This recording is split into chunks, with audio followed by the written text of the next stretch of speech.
And hello my chickadees. Yes, the timing was off there on that countdown because reasons. There was some stuttering on my laptop. Okay, before let's do this right up front when it really should be. I acknowledge the traditional owners of this land, the Wajak peoples. I pay my respects to their elders past and present, and to Aboriginal elders and peoples from other communities who may be taking part in this live stream today. Good morning, everybody. Yeah, may contain traces of dad joke. Right, Michael.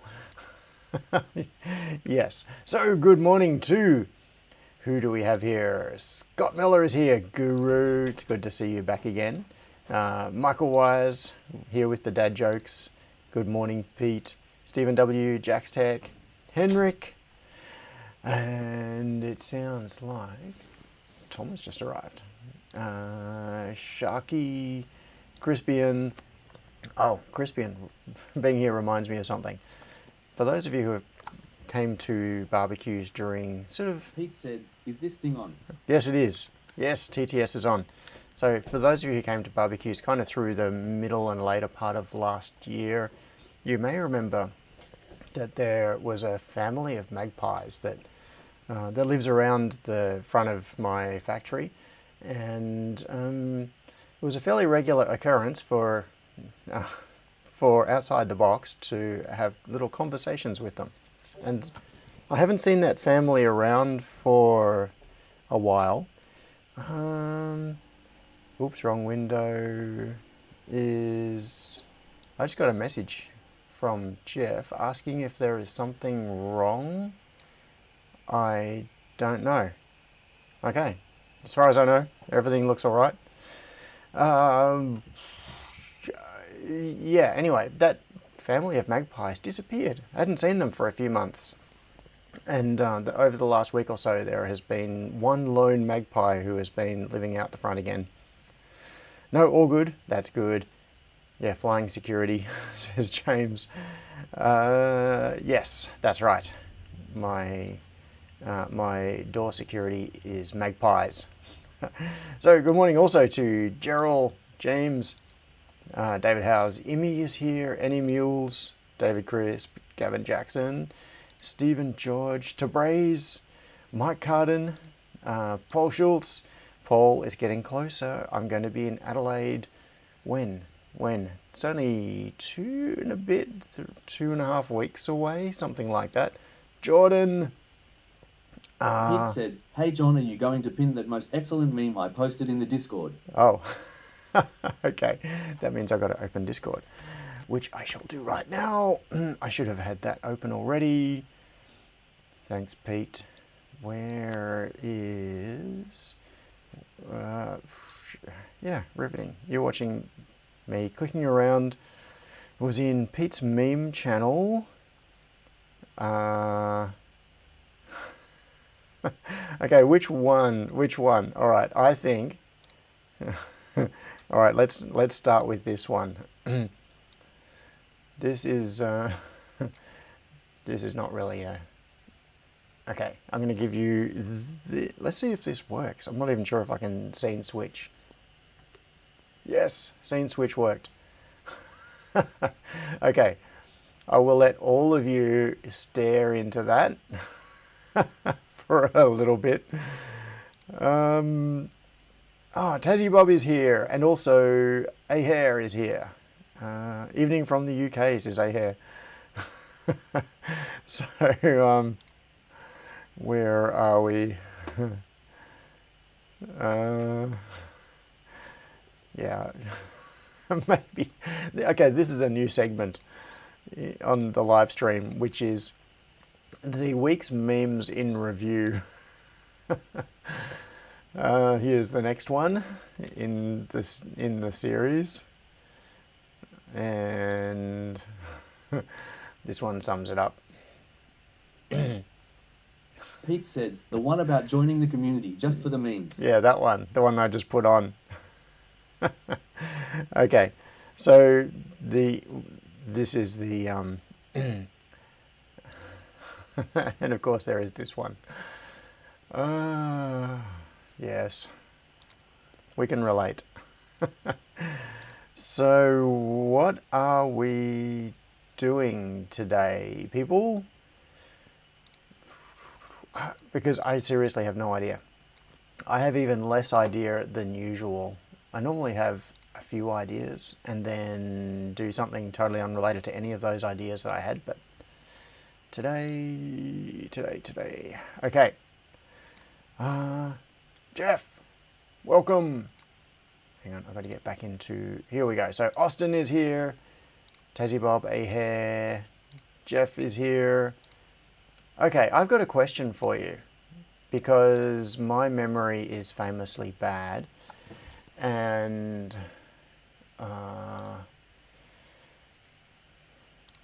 let's...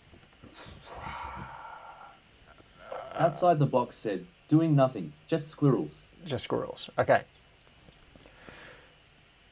I have some stories to tell, but I'll get to the stories in a second. Ooh, anonymous squirrel, says the guru. Okay, I'm fixing LED strips in my office, says Tassie Bob. I was just doing that yesterday. I actually have lots to talk about. I have many little things. What I do not have is an overarching theme or topic or project to discuss today. So this may be the ultimate squirrel episode where we are just jumping from one topic to another and we can't settle on anything. And my mind is going to be all over the place. Starting with the fact that right now I am under-medicated because this morning on the way here I went through a drive-through to get myself a coffee, and I said I would like a large skinny latte with an extra shot, and which basically means like a double strength coffee. It's like an extra shot in it. And then I started drinking it, and I first thought, this doesn't taste very strong. Maybe they forgot the extra shot. And then I realized I was burning my mouth. And then I realized what I got was a large skinny latte extra hot, not extra shot. Let's convert all M20 squirrels to M24 squirrels, says Stephen George. Yes, that is one of the many squirrels to discuss today. What size are your squirrels, and are they metric? But of course they are, because squirrels wouldn't use freedom units. No chance, they have to be metric. Andrew says midday here, so I'm getting some breakfast. Andrew Gordon, where are you, Andrew? You must be... Oh, Scott says espresso is better taken straight. So, if it's midday there, you're a couple of hours ahead of me, which means you must be to the west of me, but not yet switching past the date line. So I'm going to guess you are in Western Australia. I could be totally wrong. Maybe I've got, in my brain, I've got the rotation of the Earth going the wrong way. We may be spinning backwards and the Coriolis forces have just been reversed. Jordan said Hawaii. Okay, could be. Michael Wire says New Zealand. Yeah, wrong way. Paul Short says wrong way. Yes. The Coriolis forces have been reversed.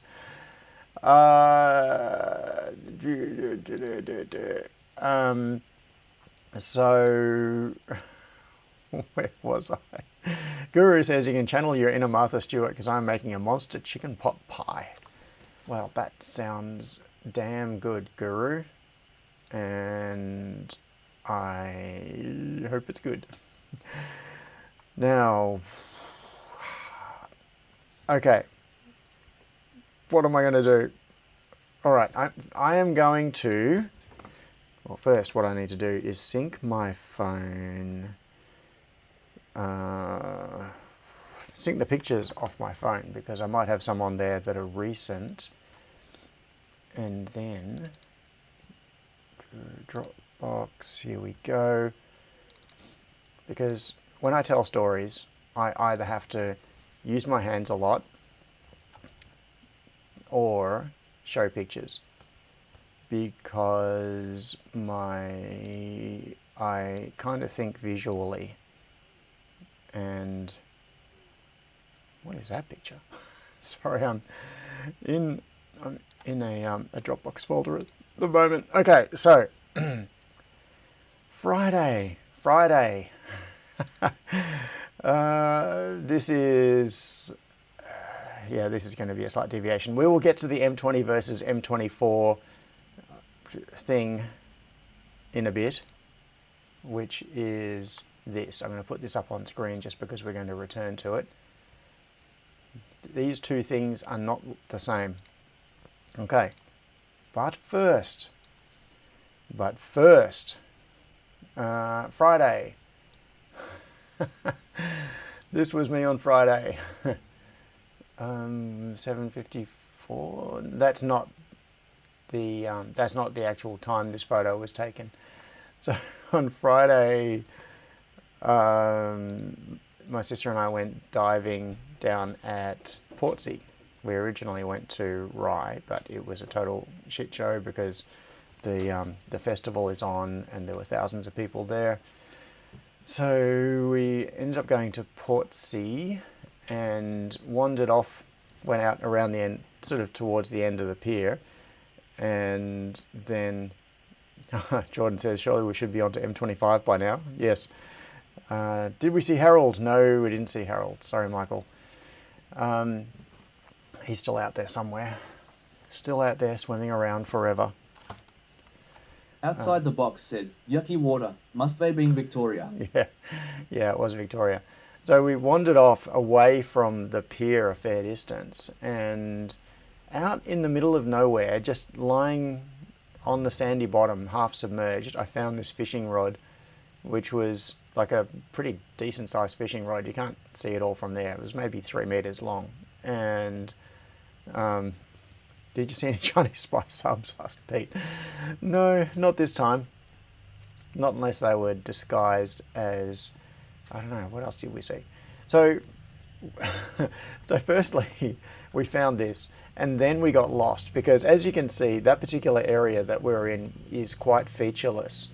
It was just after the change of the tide, so the tide started going out. There was a fairly strong current and a lot of surge, and we ended up doing a big loop right around the end of the pier, and ended up way out because we were trying to navigate by compass underwater, because we had no visual reference at all. It was just sand for this area. Most of it wasn't like this. There was seaweed and other stuff around a lot of it, but this area was just sand. So it's like every direction looks the same. It's like you're in whiteout conditions. The only way you can tell where anything is just by working by compass. And so the funny thing was that my sister was picking up bits of rubbish and things off the bottom and sticking it in a bag. She found quite a few fishing lures and other things left behind. And at one point, when we were right out a fair way past the pier, we found there was a yellow, like a fluorescent yellow fishing line coming in diagonally. I could see it coming in from way off in the distance, and it was coming down past us. And I pointed to it, like I said, look there, and pointed to it so that she would not get tangled up in it. And she thought that I was telling her that it was rubbish to be collected. So she grabbed the end of it where there was a sinker and a hook. There was no bait or anything on it, and it got caught in the bag that she had, and then, but it was actually someone actively trying to fish, so they felt the tugging and started pulling it in, and so she's there trying to unhook the end of the hook while the fisherman is up on the pier somewhere pulling on the line and trying to reel her in, and the hook got caught through the bag. She couldn't get it out, And I ended up grabbing it, so she was getting pulled a little bit. I grabbed the bag and the line to take the tension off it and pulled it down a bit and managed to get it unhooked. And then the fisherman sort of dragged it away across the bottom. But yeah, he almost ended up pulling her in as a catch. Russell! Thanks for coming along, Russell. So who else has arrived since the start? Andrew Gordon is here, 50 Hertz is here, Russell Rainey has arrived. Yeah, so this is a fairly odd way of fishing. So yeah, I think the rule should be that if you are going to fish, you have to be in the fish's environment. So you're not allowed to stand up on dry land or on a pier or on a boat or something. I should have let him retrieve the bag, says Scott. Yeah, actually, that was probably a good idea. Don S is here as well. G'day, Don. And would have been best to follow it. No, but you couldn't follow it as quickly as you'd be able to pull it in. So, anyway, that was kind of a funny thing. We also found 2 pairs of scissors, a couple of knives, put a diving weight belt in the bag. Is that not what spear guns are for? Asked Jack's Tech. Yes. However, spear fishing is generally not done while scuba diving. It's only done while free diving. Mike asked, do they still have ferries at Portsea Pier? I recall diving there when the ferry turned up. Big noise and stay away from those props. Oh yeah, definitely stay away from anywhere that there are big boats coming around. Yes, but this was the small pier. Oh, hang on. Oh, yeah, there are dedicated piers for the ferries now. There used to be, I don't even know, do they still run? There used to be 2 little ferries. And when I say little, they held hundreds of people. But the little ferries used to shuttle backwards and forwards between Queenscliff, Portsea, Sorrento, Rye. Where else did they go? I think that was the stops. They used to just run backwards and forwards between those locations. And they would just pull up beside the pier and people would jump on and off and you'd buy a ticket or whatever. I don't think those ones are actually running anymore. It's just the Monster Car ferry now, which has its own dedicated loading area because you need to be able to drive cars on and off. Espero Kelly asked, do I like ESP32s? Hell yeah. Jack's Tech said, spearfishing is illegal in a lot of Victoria last I checked. Yeah. Port Arlington. Yeah, so Espero Kelly asked, why? Yeah, do I like ESP32s? I sure do. I use many. I go through thousands of ESP32s each year. So,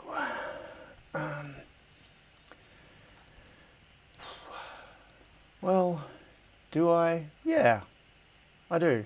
I generally order them in quantities of 100, a couple of hundred at a time. And I order them fairly regularly. I'm just thinking back to production quantities and what orders, like numbers of boards and things. But yes, it would be it would be in the 4-digit number anyway of ESP32s that I use per year. Okay, Jack's Tech asked, was there a reason you chose that over other chips?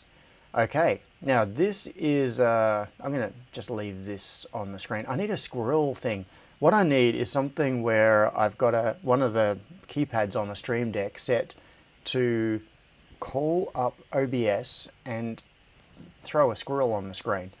Because we are now chasing, we need a squirrel counter. Yeah. When we start using directly, Pete asked, legality of carrying around a spear for fishing is very dodgy. Spear guns are right out, gas powered or rubber band powered. Yeah, spear guns are scary as. They are, yeah. Scott asked, but when will you start using them directly instead of mounting modules? Don't know. maybe. Squirrel animation. Okay, so Jax Tech asked, was there a reason you chose that over other chips? This is actually a kind of interesting topic, and it is a topic that is not so off topic. Now, it's hard to tell from the wording of your question, but it sounds like, just from the way it's worded, it sounds like you assume that I only use ESP32s, and I don't. I use a few different processors, depending on, in many situations, an ESP32 is the correct answer, but only if you're asking a question where that is the correct answer. I use AVRs on some quite modern projects. Now, there is this kind of feeling that AVR microcontrollers are obsolete and that they are like a previous generation. They're an old generation of microcontroller, so why would you bother with them anymore? But it's really a matter of what is it that you're trying to do? Like, what are the specific technical requirements of the project that you're working on? If you need something like, if you need Wi-Fi, for example, that is a really big selling point of the ESP32 because it has Wi-Fi built in. And most, I wonder if I'm accurate there, I'm making a generalization. Most microcontrollers do not have Wi-Fi built in. I'll just put that out there as a blanket thing. So you can think of it a bit like a parametric search on DigiKey or LCSC or wherever, where you have a number of requirements, and those requirements become filters that reduce the scope or the possible set of solutions that you have available to you. And if one of your requirements is Wi-Fi, or maybe one of your requirements is Bluetooth or CAN bus or whatever it is, if you start applying those filters, it narrows down your range of options and what microcontrollers you have available to you to solve the problem. There are quite a few projects that I've been doing over the last 6 months in particular that have no requirements for Wi-Fi whatsoever. They are connected in different ways, or they are standalone systems. Often they have some form of connectivity through like a 4G connection rather than through Wi-Fi. And that means that it opens up a whole lot of possibilities. You're not restricted to ESP32. Jaxtech said, why ESP32 over other micros with Wi-Fi? Stephen W says, even if you don't want the Wi-Fi, you get a lot of performance for a small cost in the ESP32. Yes, you do. So I do use ESP32s in projects that don't require Wi-Fi. That is, it's not a case of, I don't need Wi-Fi, therefore I won't use an ESP32. I'm just using this as an example of, you have to pick your microcontroller or any of your other parts or major elements of a system that you're building based on the constraints that you are working within. So what I found is that in working with particular microcontrollers over time, you become more familiar with them. You have the software toolchain set up, you understand the electrical requirements and all of the other constraints around it. So the temptation is to reach for the thing that you are most familiar with because you know how to work with it. It's less scary than trying a new microcontroller. But over time, what you'll find is that there are different microcontrollers that have other advantages, and it might be enough to tip you into using it for a specific project. So one example of that is a little while ago, I was working on a project for integration of, how do I describe this? Basically, it was a cashless payment integration project. And there is a particular protocol which is used for communication with vending machines to talk to things like chiller boards and it is a 9-bit serial protocol. So there is a limitation. Okay, so with 9-bit serial, I think it's 9 bits plus a checksum. I can't remember. This is a little while ago. No, it was like early last year sometime. No, it's not 9 bits plus a checksum. It is a 9-bit protocol with no checksum, I think. And the thing is that with something like an ESP32, you can't easily generate 9-bit serial data. What people end up doing to try to solve this problem is abusing the checksum bit.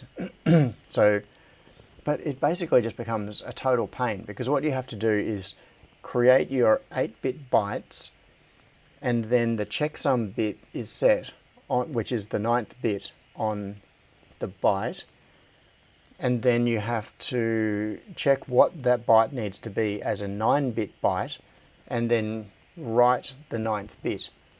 And it's just a whole lot of faffing around for no particular reason. And so there's a this particular project, it was a project that needed to talk to chiller boards inside vending machines. So a chiller board, for those of you who don't know, if you have a vending machine that might dispense cold drinks or chocolate bars or something like that, that needs to be kept at in a controlled environment. In the case of drinks, obviously you want to refrigerate them. They have, essentially the vending machine is like a big refrigerator with a glass front on it. And they have a thing called a chiller board, which goes into the back of the machine or the bottom of the machine, which Amanda controls... Thompson said, I have been starting to use some FGPAs. Oh, awesome, Amanda. So, okay, that's something we can get back to. So Amanda said that she's been starting to use some FPGAs. That's really cool. Now, the chiller board is the part of the system that controls the temperature of the vending machine. So you can talk to the chiller board typically over some kind of an interface, and you can say, set the temperature of the machine to 4 degrees, and then it'll refrigerate the machine to 4 degrees. And you can query it and say, what is the current temperature, and change set points and all of that sort of thing. So that has to be done over some kind of a communications interface. And the industry standard way of doing that is called MDB. So the MDB protocol, which was designed in the 1980s, I think it is, it's ancient, is a 9-bit serial thing. Anyway, this is a very long-winded story. The point is, for a particular project, early last year, I ended up going with an ATmega 4809 processor, because, in fact, it didn't start off with that. It started off with an ATmega 1284p and then replaced with an ATmega 4809. And the 4809 does not have Wi-Fi. It is an AVR. It's basically like a modern version of the AVR that is in the really old Arduino boards, like the classic ATmega 328p.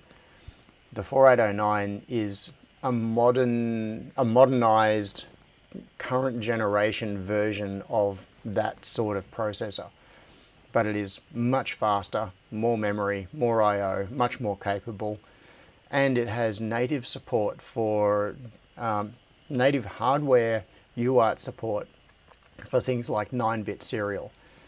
So in that situation, choosing an AVR or a PIC, PICs also support 9-bit serial, I believe, at least some of them do. Choosing one of those microcontrollers just makes sense, because it meets the specific technical requirements of the project, and it has those, it has that built into the UART. So, yes. Oh, DIY has a comment here. Yeah, it is an awesome processor. So for those of you who don't know, the let's see if I can... D in the Ghetto said 4809 is an awesome processor. It replaces the 328p. Yes. Yeah, it's kind of like a modernized equivalent. If you have a hankering for the old style... Pete said, ooh, chiller boards. I've some kit that I want to network connect. If you know, you know. Oh yes, I do know. I know what Pete is referring to there. He's got some chiller boards he wants to connect.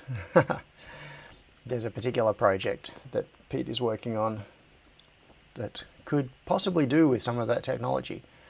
So this... no, that's not what I want. Sorry, I'm just looking. A2 Mega 4809 pinout. Yes. So the current generation, let's see, ICSP pinout. Here we go. This is traditionally how you would talk to something like an AT Mega 328p for programming purposes, or to put a bootloader onto it. You use the ICSP header, which is a 6-pin header. And, oh, what's this? What? Are we there yet? DIY. Here it comes. Thanks, DIY. So, I don't know why, but it makes me laugh every time I hear that. But DIY, thank you very much for the super chat. So, the autocorrect messed me up. Yeah, that's all right. I understand DIY. So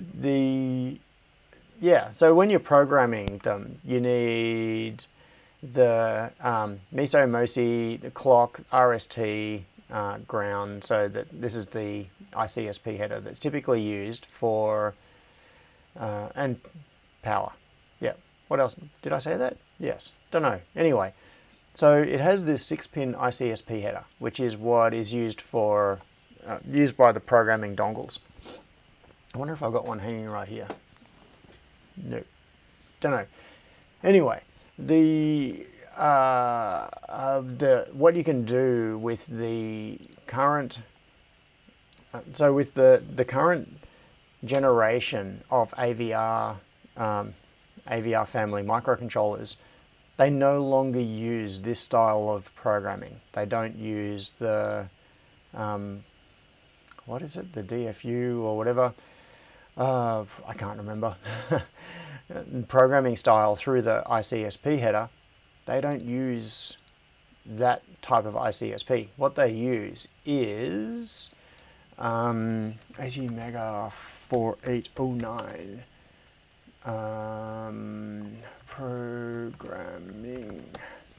Where is it? I'll find the X-Core, X-Mega, Mega Core X, sorry, that's what I'm thinking. Mega Core, use DPI, UDPI. It is, UPDI. I always get it wrong.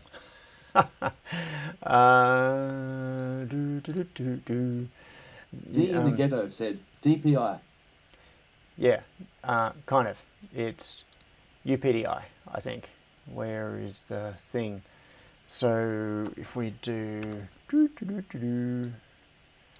Mega Core X, here we go. This is friggin' awesome. This is what I normally use for part of the software stack and for programming. So I have a bunch of these serial UPDI boards, and they allow you to do both serial comms and programming. But the thing is that with UPDI, it only takes one pin. You need ground, of course, and you need to power the target. But apart from that, you only need a single pin. Where are we? What am I looking for? I don't know what I'm looking for. Maybe pinouts? Pinouts are down here somewhere. Let's have a look at the 4809. This one will do. A standard pinout. Oh, here it comes again. Henrik has done it to us. Henrik. So, thank you, Henrik.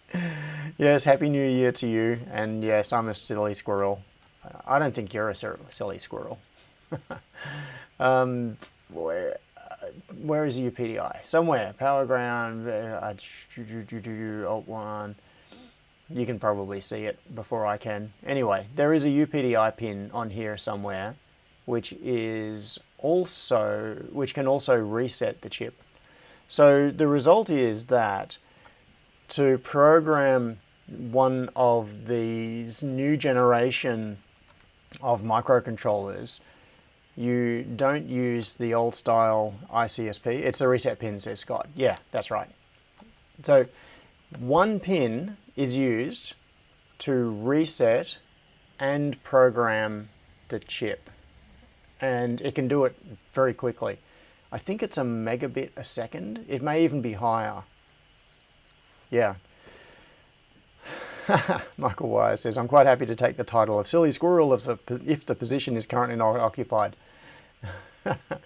Okay, you can be Silly Squirrel. I will be Stupid Squirrel.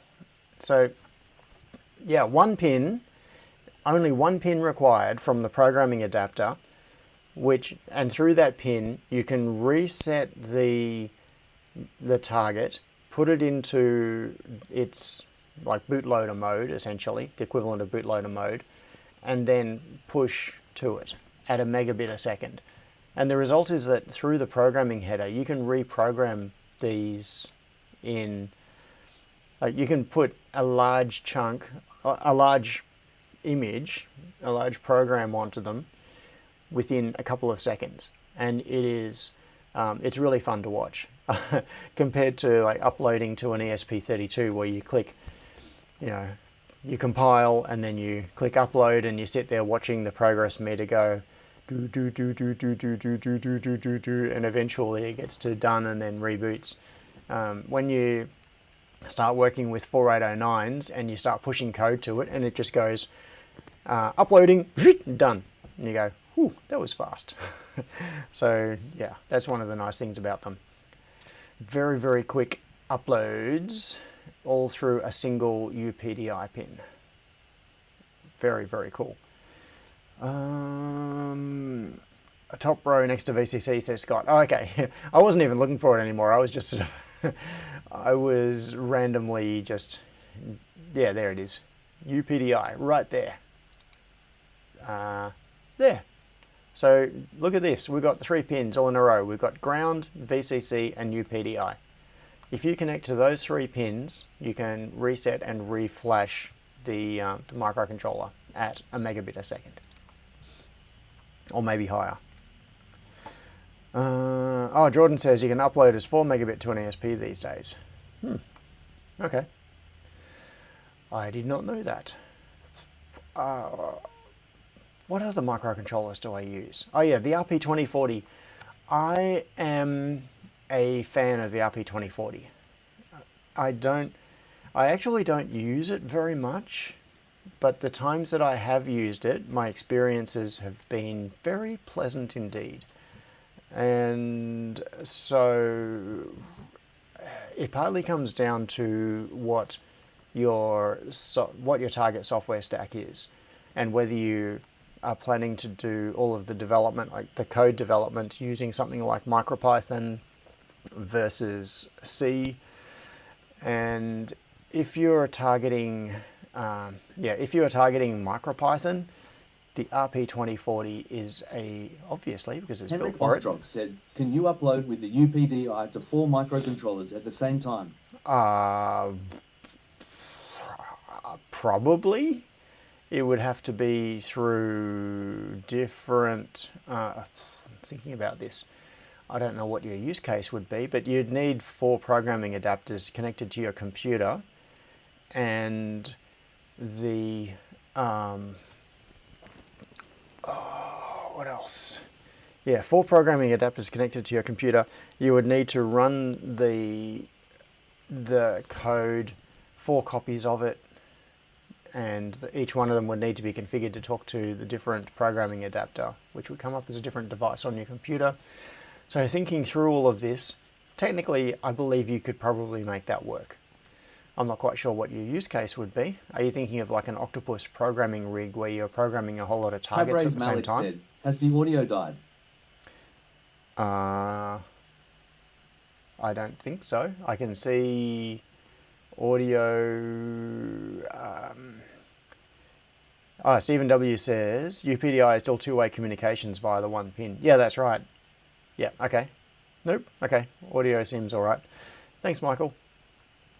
Yeah, so there was a comment earlier. Who was it that said something about the pinout? There, Scott said, best thing about the RP2040 pinout is actually rational.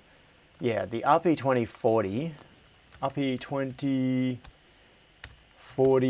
pinout. Pin out. Let's forget the board. Let's go straight for the micro. Alec SA, turn off the lights.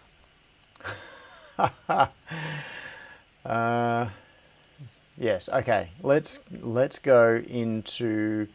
Oh, there are so many things I wanted to talk about. I don't know why, but that just reminded me. I think it's because the lights are on in the cleanish room, showing you something that I want to show you in just a moment, which is specifically this. You can see my arm up the back there. This is the state of the cleanish room, but we're going to get back to that. And we've also got to talk about, what have we got to talk about? We also have to talk about M20 versus M24 and lighting and so many things. Okay, Henrik, let's see if this works. Here it comes. I'm being quiet. No? Did it get event? Oh, event triggered. Oh, okay. So Henrik is trying to work around the text-to-speech block that catches messages to control my she who shall not be named. So, all right, I will just do it for you. Alexa, turn off the office lights.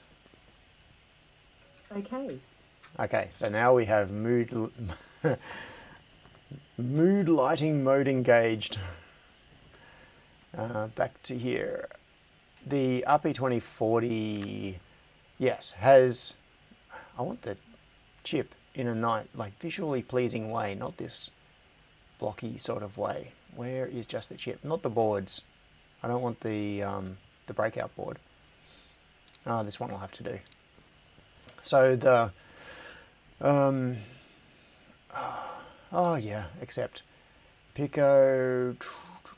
Don't want Pico. I want this. Here we go. So this is the pinout of the RP2040. Oh, and there's a new version of it as well. I just noticed on the VU meter, I think my audio is very hot. I don't think I turned down the mic level when I should have. But I'm going to leave it like that now. Okay, so look at this. GPIO 0, 1, 2, 3, 4, 5, 6, 7, 8, 9, 10, 11, 12, up through 15. So the first 2 bytes are almost sequential there, apart from IO VDD in a couple of places. And then we've got some X in, X out grouped together, test in. We've got some power pins. We've got the SW clock and SW data in out. We've got the run pin, and then GPIO 16, like there's more IO, ADCs are all grouped together there, 0, 1, 2, 3, other stuff up here. So some very nice things about the RP2040 include that it has built-in USB, so all you have to do is run this out to a connector and boom, you've got USB. No need for a USB to serial adapter. And you can do drag and drop MicroPython programming. So it makes it very nice if you are developing in MicroPython. This is a great target to work with. And these I/O pins are just they are, how do I describe it? Unencumbered is the best way of putting it. They don't come with baggage. So a lot of pins, like if you look at the ESP32 pin out, there are caveats on so many of the pins that say this particular thing does not work if you're in this mode, and this thing conflicts with this if you have this connected.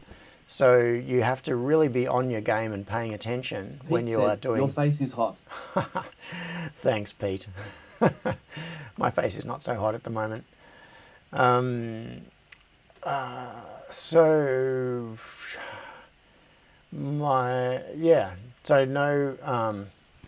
caveats. You can just say, I just want some GPIOs, please. And the RP2040 says, here you go. Here are some GPIOs. Do whatever you like with them. And I'm not going to complain. Scott says, ESPIO pins are in random order too. Annoying as hell. Yeah. Right, so now the ESP32 does have the pin matrix, so you can do remapping of pins, which is nice, but still, it's Henrik said, can you check Discord DMs a bit later when the topic is over? Okay, I'll see if I get to it. I'll probably forget. Now, what are we doing? Yeah, that's right, I was talking about choice of microcontroller. The summary is the thing you choose should fit your needs. And as you gain more experience and work on different projects, you will end up using different parts and then becoming familiar with them. And then your toolkit just gets bigger. You will have more options to choose from. It'll be a situation of, it starts off, my go-to for everything used to be the ATmega 328P because that's what I knew the best. It was what I was the most familiar with from the Arduino ecosystem. Prior to that, I'd used PICs, and then when the early Arduinos came out, I switched to AVR, and I don't think I've used a PIC microcontroller since then, whenever then was, like in the mid-2000s or whenever it was. So I then, Tony Smith said, have been using the new RP2350B, which has extra I/O pins. I've been building cable test sets, 40 wires per RP2350B. With 10 of these, the test set will test a loom with 400 wires. Yes, that's right. Cool. So I kind of half mentioned this earlier, is that there is a newer RP2040. So there's the RP2040, which was the one that the Raspberry Pi Foundation came out with first, and then the RP2350. So there are now multiple models of it. I was using this kind of as a shorthand, and there'll be more. I'm sure they'll just keep developing it. This is the first one that they brought out. So as you gain experience working with different microcontrollers, you end up with more building blocks and better able to fit the appropriate solution to the problem. If you are faced with a problem where, as I was last year, I was faced with a problem where I didn't care about Wi-Fi because I was using 4G connectivity, but I did care about 9-bit serial with hardware UART support, then go for a 4809 because it ticks those boxes. But if I need Wi-Fi and Bluetooth and maybe a couple of other things like CAN bus, and that's actually a fairly common use case for me, then I go for an ESP32, one of the multiple ESP32s. These days, probably an ESP32 S3. I am slowly moving away from using the classic ESP32. And if you are building a board that you're specifically targeting for MicroPython and you want to be able to do drag and drop uploading and all those cool things, and you want good flexible generic I/O, then an RP2040 is a good solution. If you want to, that's 3 families of microcontroller that I've mentioned so far. And there are other families as well, obviously. There was the PIC family that I mentioned earlier, and there are a whole bunch of others that I am not so familiar with. But over time, I'm sure I will work with other microcontrollers too. Stephen W. said, the S3 is just better than the original one. Yeah. STM32, yeah. STM32, that's right. That, I didn't even mention that. The STM32 series, and there is also the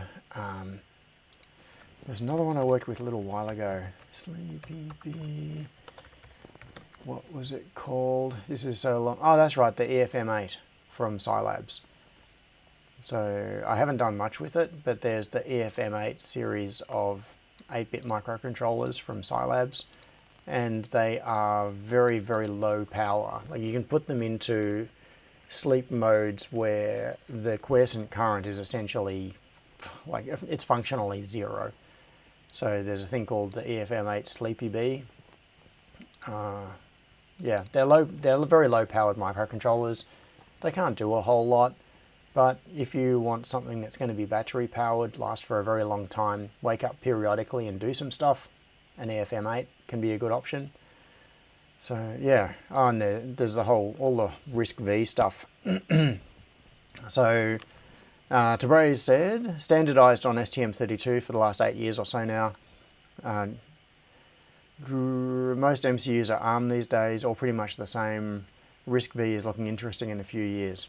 Yeah, or RISC-V, RISC-V. How do you even say that? I don't know.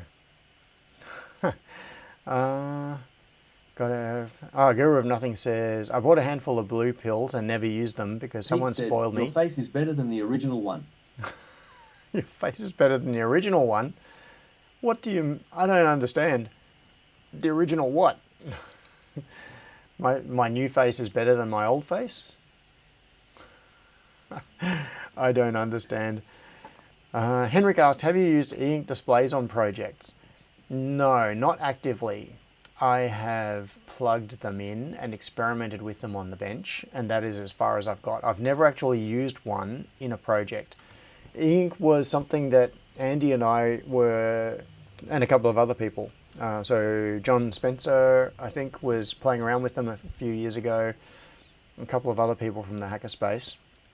Pete said, serious question. How's the RISC-V space coming along? How's the RISC-V space coming along? My uneducated, uninformed opinion is that it seems to be coming along very nicely. It's certainly an area where there is a lot of development going on. A lot of companies are really actively pushing development of RISC-V based MCUs. So I think that's going to come along. But how rude, what was that? Scott Mill, what did Scott say? Waiting, got distracted until now. Malik said, what are your thoughts on US banning TP-Link because it's Chinese? There's talk about increasing restrictions on IoT products because they are a large attack vector. This might make ESP risky. Oh, Tabrez, yes. Okay. I'm not quite sure if you could hear that TTS. Should there be fanfare from TTS when Pete asks a serious question? Maybe. US banning TP-Link. This is such a complicated thing that is a combination of tech at a level that is beyond my qualifications, and geopolitics at any level is beyond my qualifications. What do I think of the US banning TP-Link? Wagonlade says, I just saw a YouTube vid on hacking TP-Link. Oh, interesting. Simon said, where I work, ESP32 is already a no-go. Ooh. Right. So, knowing... I kind of half know where Simon works. I'm not going to say anything Scott on Miller here. says, Simon can say paranoia it if he in the wants US to. at the moment is at an all-time high. Yeah, paranoia in the US at the moment is an all-time high. Espero Kelly asked about LoRa modules. That's we need to slow down the rate of squirrels being thrown at me, or we need a squirrel queue. The problem is that I just don't remember what's in the squirrel queue. I know that there is a backlog of squirrels right now of topics that people have brought up. Okay, my thoughts on the US banning TP-Link products because it's Chinese.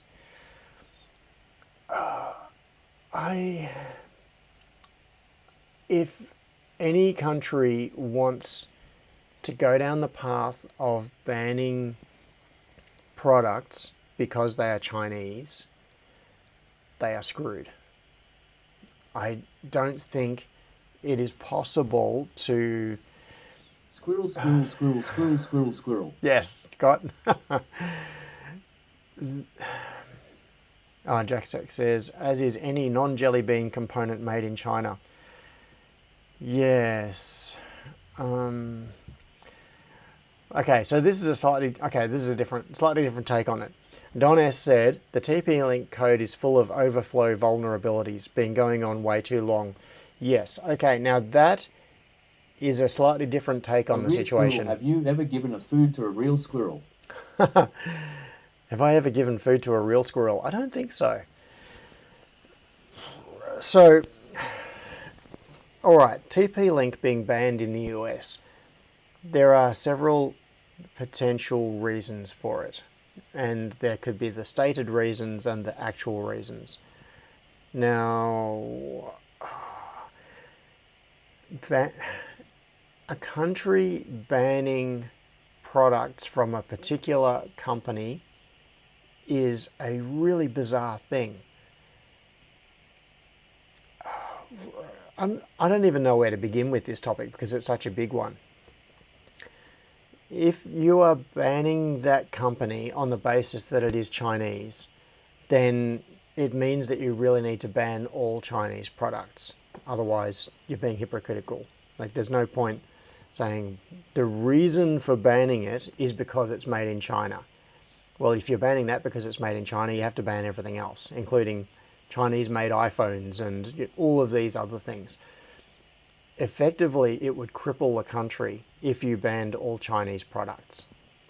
Even if you banned all Chinese technology products, so you still allow anything that's non-technology, but if you ban all Chinese electronics products, yeah, you're screwed.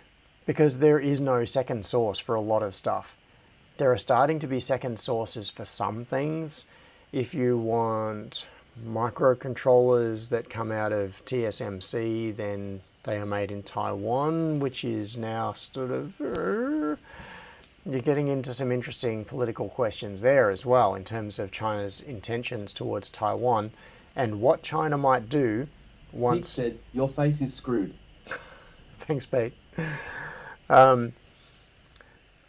Once, yeah. Sorry, I had a temporary brain blip because Pete keeps talking about my face. So I think I need a filter or something for my face, or maybe I should just do like this. Then you can't see me, but then you're just hearing my voice, which is not much better. So where am I going with this? All right. If the US is banning TP-Link because of security vulnerabilities, that's kind of odd as well. If a company has a history of selling products that have security vulnerabilities, normally that would be taken care of by the free market and they would not stay in business. So this is kind Is it of... a Phillips head or talks? Yeah, is my face Phillips head or talks? Because it's screwed. That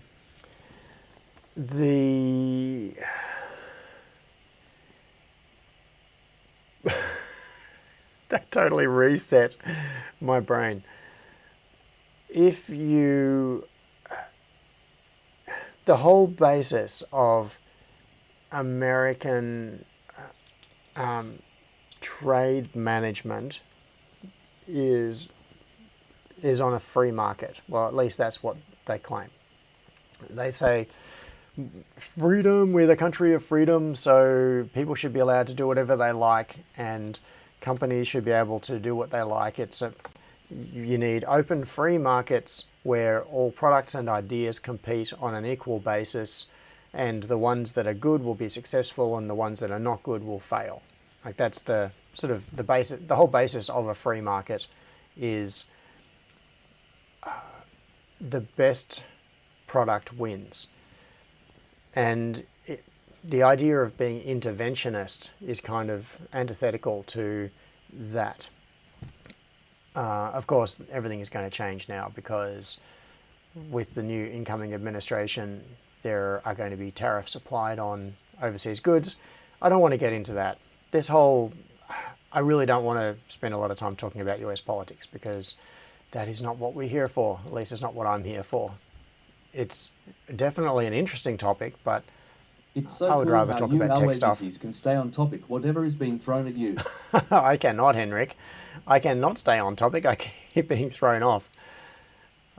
Now, what I'm going to do, I think I'm going to get off topic entirely because I'm going to show you a couple of things. I'm just setting up some stuff on screen now so that I can show you in a second. Amanda Thompson said, "Screwy rascally rabbit." Screwy rascally rabbit. Okay. I am going to do a total topic change in just a moment. Oh, and I'm going to show you this because there is a tale of sadness related to it. And the other thing I think I've already got open. All right. So this... The Guru of Nothing said, "Jack said it well. Cheap is what makes the free market, and TP-Link makes buggy, ad leaky, cheap junk." Yeah, buggy and leaky cheap junk. So the thing is, why intervene? If TP-Link make broken stuff, surely the market will sort that out. It means that there must be some other motivation behind banning the sale of TP-Link products in the US, not just they are rubbish, because the government shouldn't be intervening and saying these products Tabrez aren't Malik good. said, "The other way is to use legislation. E.g. in UK, EU IoT products now have to comply with stricter security standards. It's like CE or UL marking." Yeah, yep, good point to raise. Okay, so there are certain things. Wagon Load says TP-Link has a backdoor in it, that is why. Yeah, okay. And anything could. All right, let's get off that topic because I don't have a clue what I'm talking about. I have less of a clue what I'm talking about with that. And let's have a look at this. So... Pete said, "I believe banning TP-Link is about boosting Intel fab usage." Yeah, okay. So it is for promoting an American-owned company. I don't know where Intel has its fabs. Aren't they Mexico and where else? Don't know. Anyway, Indonesia maybe? I don't know. Hang on, I've got a cough. Alrighty. So now, what am I going to look at? Okay, these. I will show you this first, and then I will talk about the tale of M20 woe. So these are the stands for the pick and place machines. This is what I spent most of the week at Steve's factory welding up. You can see here they are in there. This is the state they were in basically when we brought them over. And I assembled them at Steve's factory, and then we transported them over here because he's the expert with all the good welding setup and he could help me make sure I didn't screw it up. And then... Henrik Ostrov said, "So cute wields are the in center." So cute welds are in the center? Yeah. Alright, so this is some context. If you look at what we're looking at here on the one on the left, this is the bottom of it, these are the foot plates, and up here these are the top plates. And the one on the stand on the right is sitting the other way around. We're looking at the top plate. This is where the machine bolts on, and then the bottom plate's where the feet go underneath. So what happened was, I'll see if I've got a photo of this. Surely I do. No, maybe I don't. Oh, but I've got the live camera footage. I can show you actual live footage. Here we go, rear link. So this is the security camera inside the cleanish room right now, and you can see the pick and place machine here that is in the illuminated area has it's got a chain block hanging down. There are some lifting straps around it, a couple of steel beams running across the top. And what we did, when I say we, I mean me and Tom, we winched the machine up off its feet and then unscrewed the feet and lowered it back down onto a couple of chunks of wood. And that was because the plan is to relocate the feet from the machine to the bottom of the stand and then bolt the machine on top of the stand. But I screwed up, because when I was checking the machine and I was down lying on the ground beside it with a ruler, just like lining it up and eyeballing, I thought that the feet in the machine were on an M20 thread. So everything that was done was based on an M20 thread. And so what I did was, inside these foot plates, you can see that square plate there, right there. Let's see if I can zoom. Yeah, that one. Okay, so you see there's a hole. M24 rib nuts. No, I've got another plan. So there is a hole in the bottom. What you see there is the bottom of this plate. This is a photo of those foot plates before they were welded on. This is an M20 nut, which I welded onto the plate. And you can see a couple of them there. And then you can see the score lines on the plate here. Those are alignment marks so that this plate could then be welded onto the bottom of the legs for the stands. And I'd cleaned back the oxidization here so that we could get a cleaner weld on it. So those, each one of those holes has an M20 nut on the inside of the frame welded onto the plate.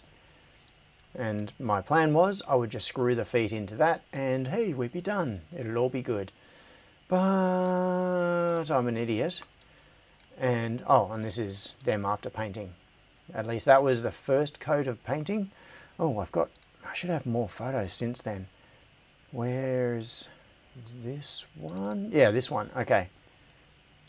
I'll get back to this in just a moment. But what I'm looking for is, you can see in this photo, both of them are upside down. So they've been painted white, and it's actually really hard to tell because the camera doesn't pick it up. But there is cob LED lighting, like cob strip, along the bottom of the frame, and there are these blue wires that loop around on the joints.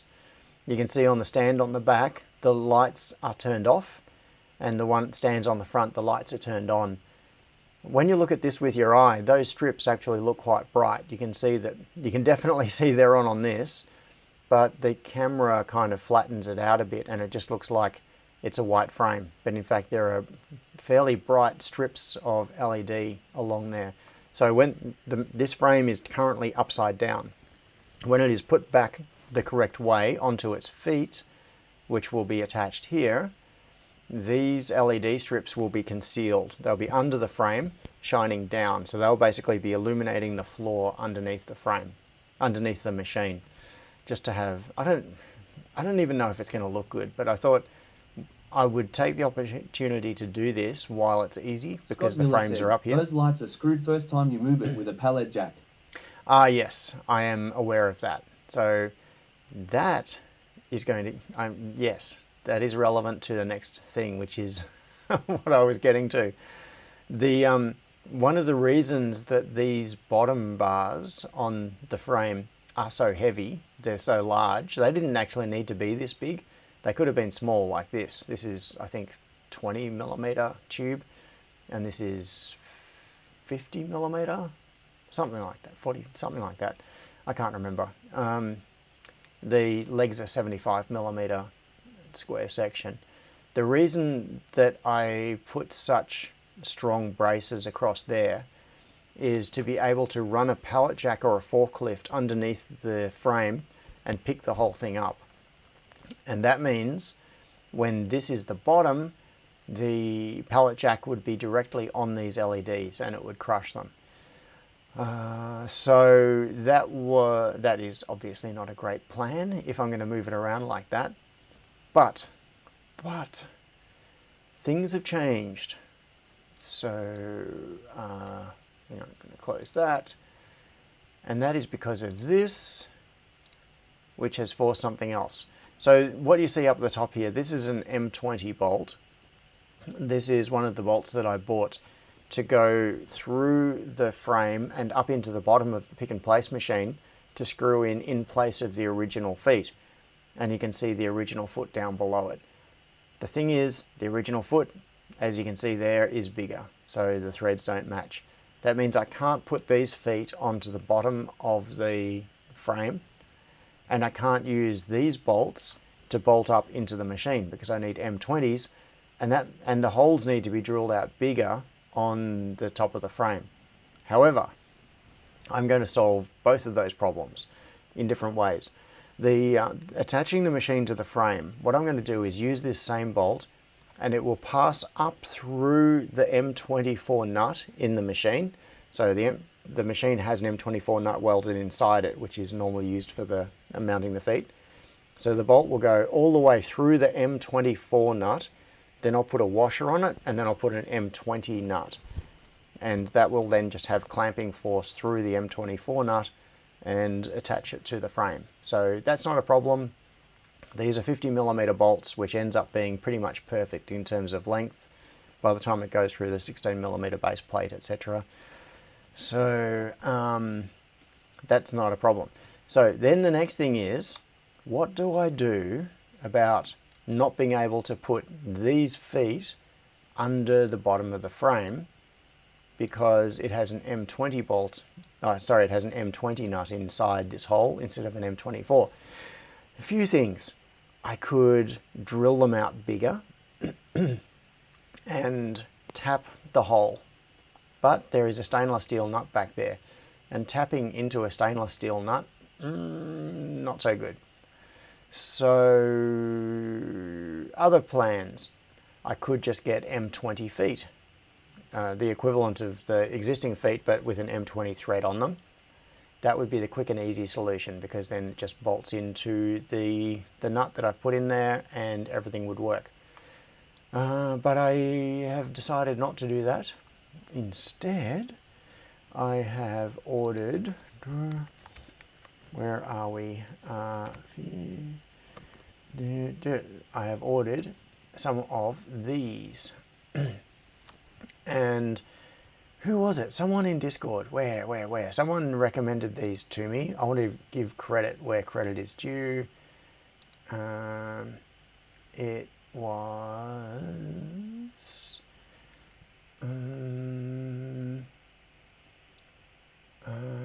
who? Was it Keith? No. Is it Jeff? No. Who? Tony? No? Oh, no, I think it might have... I don't remember. Anyway. Sorry. I'm clicking through my my messages here and I can't see who it was that gave me the link to the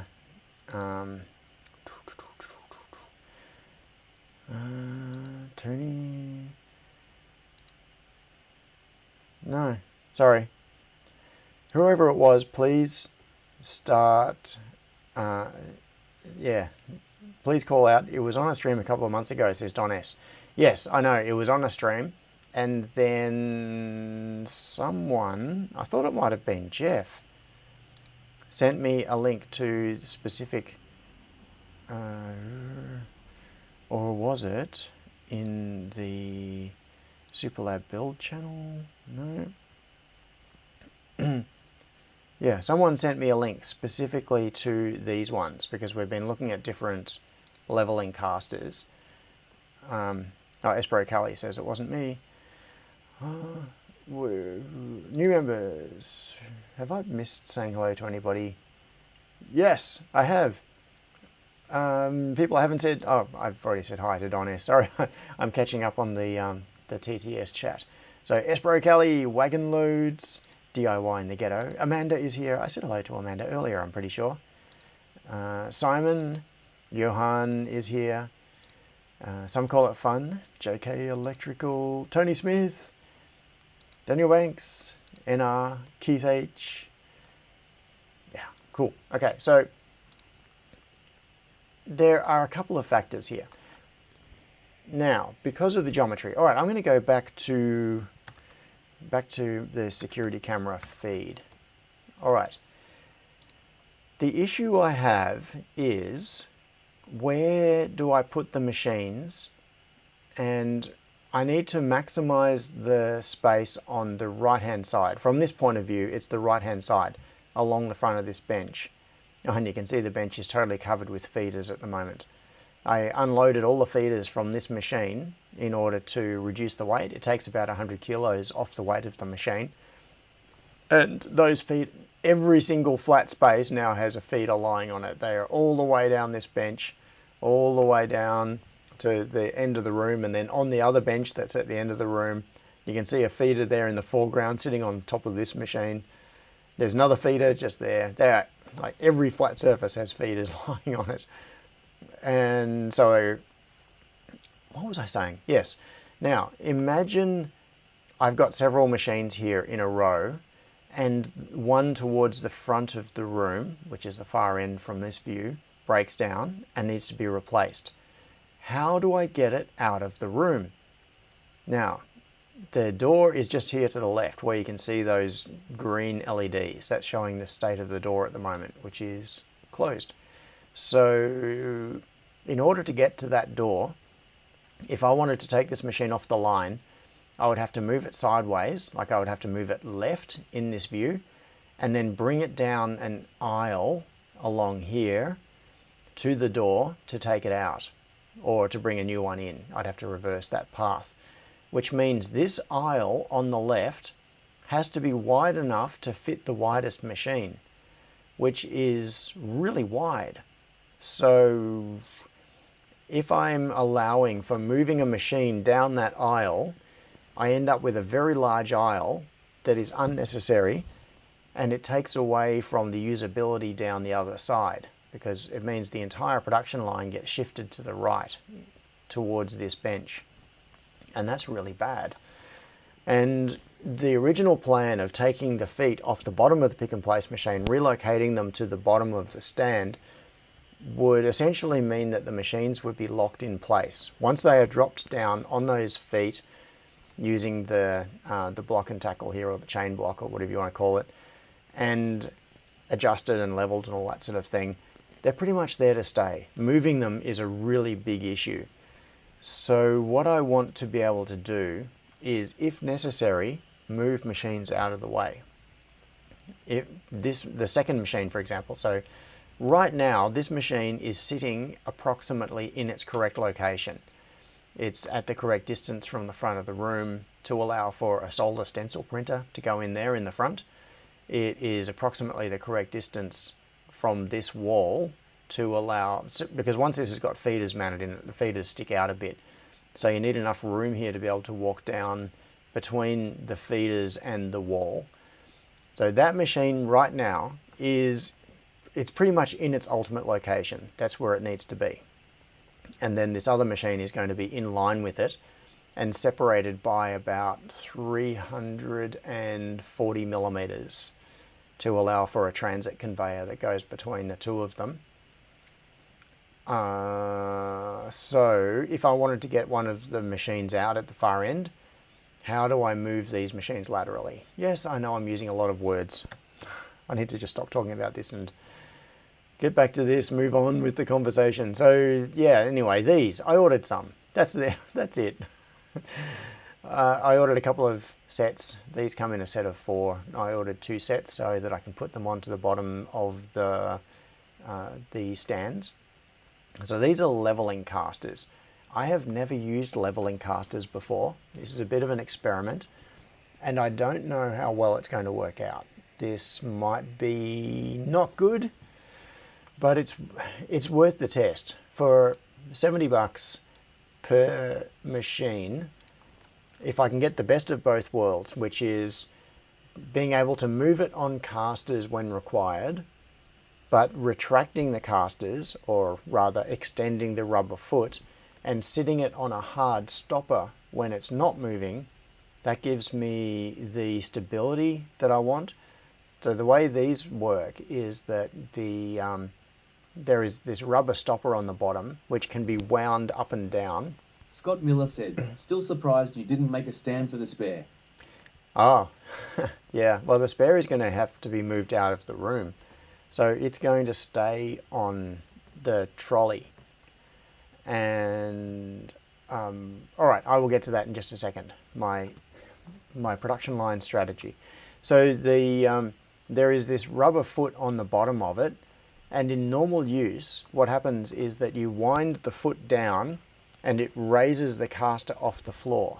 So it is no longer sitting on the wheel, it's sitting on the rubber stopper, which is fixed pretty much to the rest of the mechanism. Now there's a little bit of backlash, a little bit of movement because of the bearings and things, but still it is, when it's in that mode, it is effectively sitting on a rubber foot. It's not sitting on a wheel. And that should make the machine stable enough that I can run it at full speed and not have it vibrating and walking around. It should stay in one place. But if I ever need to move the machines, which probably, it's the sort of thing that might happen every couple of years, maybe. But when I do need to move them, what I can do is retract the rubber feet, and which are wound up by a little lever here. So you move the lever, it's like a ratchet. You move the lever backwards and forwards and it ratchets internally and raises the rubber foot, or lowers the whole mechanism until it is sitting on the wheels, and then you can just push the machine around again and then move it to a new location, then crank the rubber stopper down and stabilize the machine. So for $70 per machine, I figure that is worth it. And hopefully I will have those sometime in the next few days. I ordered them a couple of days ago. I got a shipping notification, but of course it's been weekend, so nothing much has happened. Yeah. Take a runner to the nut and upsize. No, but the nut is inside. Yep. Oh, sorry. I am distracting myself because I opened Discord and there is a whole lot of discussion in the Super Lab build channel about this. Yeah. So that's my solution. All right. Now, why did I not make a stand for the third machine? The third machine is not going to end up actively on the production line because I don't have room, is the very simple reason. If you look at the line here, like that position, because you're looking at it from the far end of the room, it's a little hard to tell that there is just barely enough room in front of that machine for a solder stencil machine and a board destacker. So if we have a board destacker right at the front, which takes a stack of PCBs and then it feeds them one at a time into the solder stencil machine, which then feeds them into the first pick and place machine. Then that comes out transit conveyor into the second pick and place machine, then inspection conveyor, and then into reflow oven. If I will just barely be able to fit into the current room length with my current reflow oven, which is a short oven. It's only 1.8 meters long, I think, and it won't allow room for a board stacker at the other end.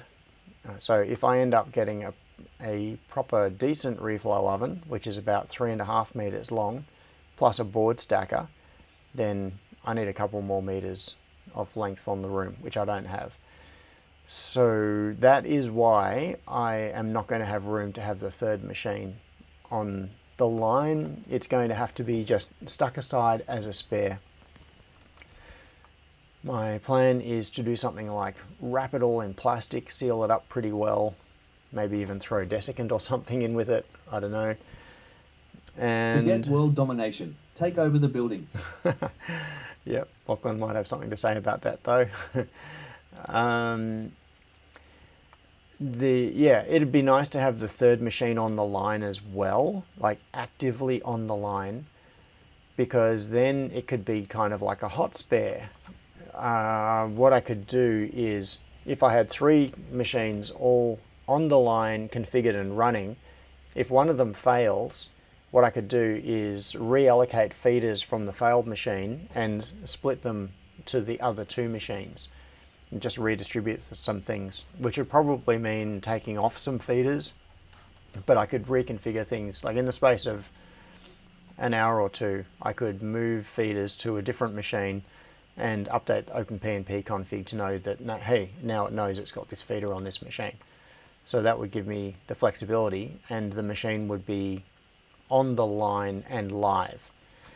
But what I'm going to have to do instead, because I just don't have the physical space for it, I would need to do that. I would need another.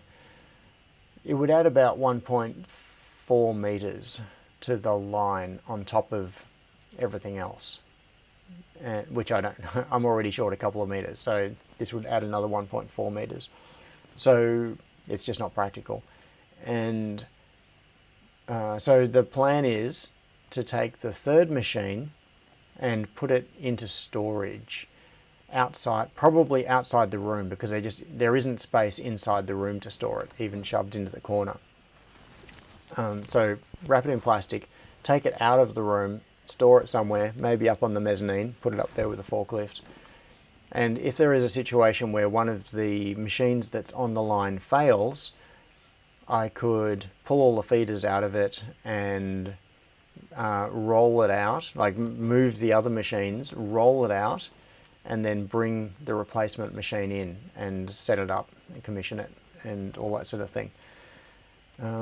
Jay said L-shaped line. Well, sadly there isn't room.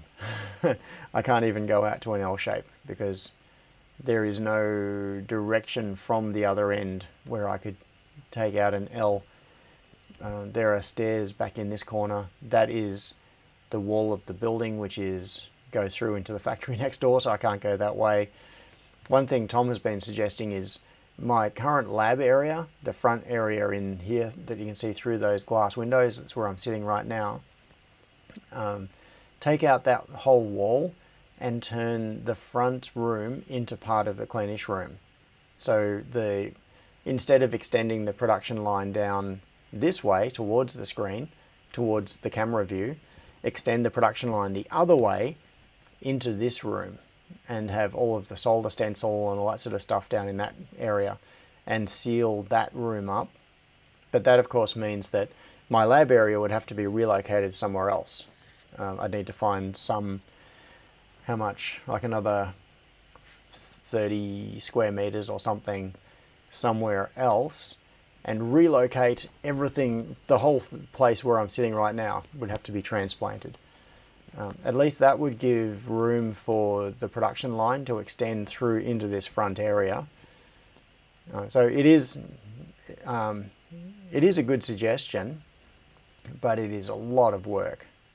And yeah, the amount of work kind of scares me, quite apart from not having anywhere to move all of this to.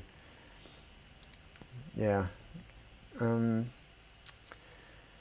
Ooh, Wagon Load says, you don't need wheels, just use an air hockey base. You can move a school bus with one hand using that method. Oh, airlift, turn it into a hovercraft. That is a really interesting idea.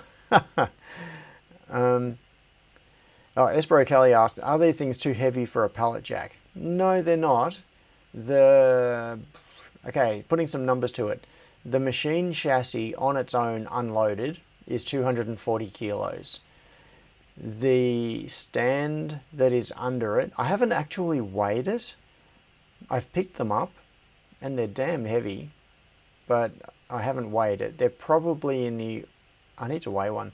They're probably in the order of, I don't know, 60 kilos, I'd guess, maybe 70 for the stand. So say 300 kilos, and then we add feeders. There's about 100 kilos of feeders, so it's about 400. So a fully loaded machine on its stand is about 400 kilos. So yeah, you can move it with a pallet jack. It would need to be an extended pallet jack, like a long one, so that it can reach all the way across the machine, which is a metre-ish, give or take, a little bit more than a metre.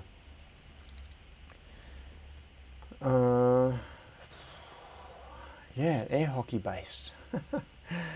Yeah. Convert the floor to an air hockey floor. Would also keep the dust off the floor. Move all the dust into the air. But it won't be on the floor, and that's important. Yeah.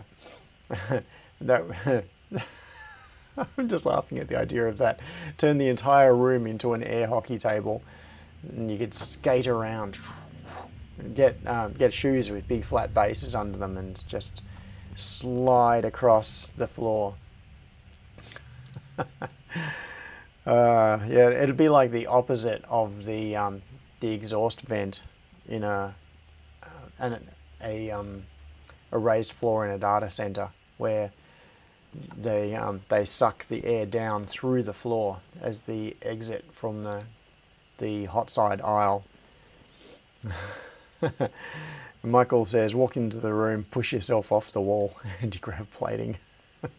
Why is this making me think of Portal? You know, the coatings that you can put on surfaces in Portal? Oh, Portal 2 specifically. Is it in Portal 1? I can't remember. I think or were those materials only in Portal 2? Oh, Jack's Tech says they do the reverse now, suck from the roof. That would make more sense because hot air rises, so you would want the exhaust side on the ceiling. Pull it up out of the hot aisles. Yeah. Portal 2, says Jack's Tech. Yeah. I don't think the repulsor gel and the no friction gel and all those sorts of things were in Portal 2. Don S from NZ says, let's talk about FPGAs.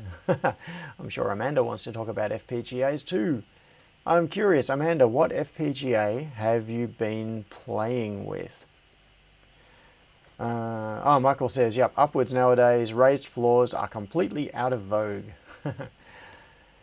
Yeah, data center technology is changing.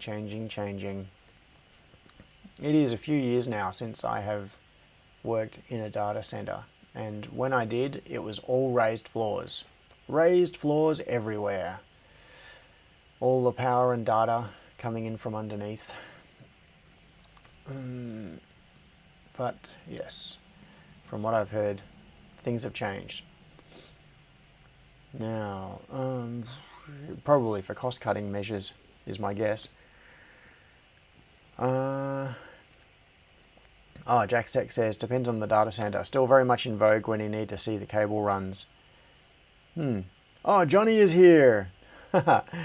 Johnny says, good today, ladies and gentlemen. And also John's Store air hockey shoes included with turbofan to move fast. Yes. And hello, Stephen, and John Whips is here. Johnny Bergdahl is in the house. Keith H asked, will you run some cable trays under the machines? That is an excellent question.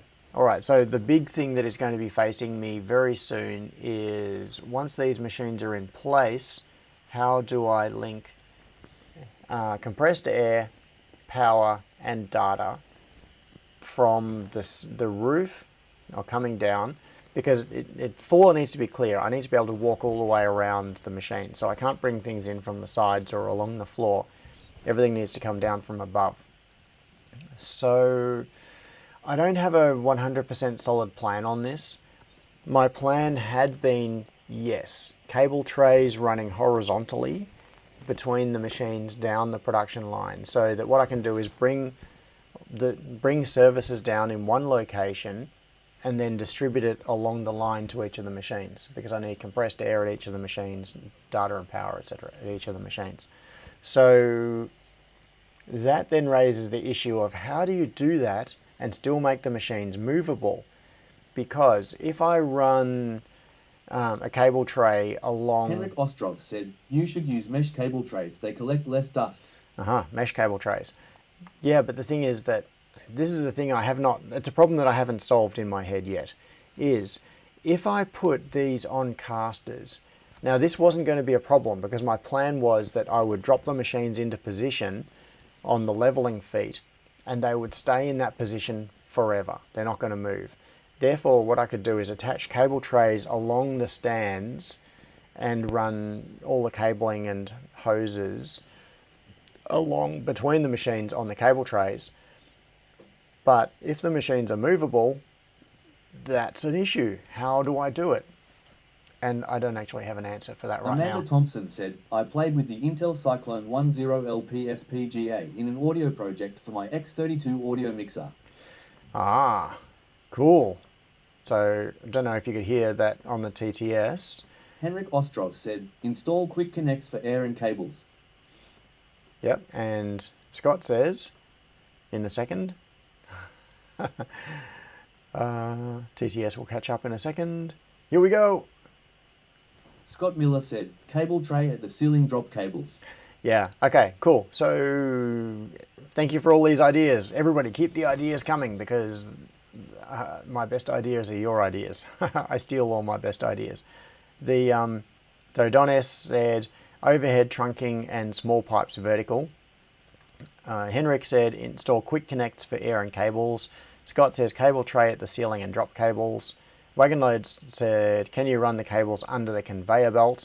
Jack's Tech said, use looms tied off to a guide wire, not trays, just in case they need to move.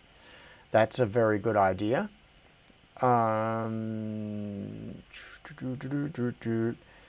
Mesh, yeah, and Henrik had that comment about using mesh cable trays as they collect less dust. Tony said install outrigger bars from wire cable trays, that way the dropper can be off the center line of the cable tray.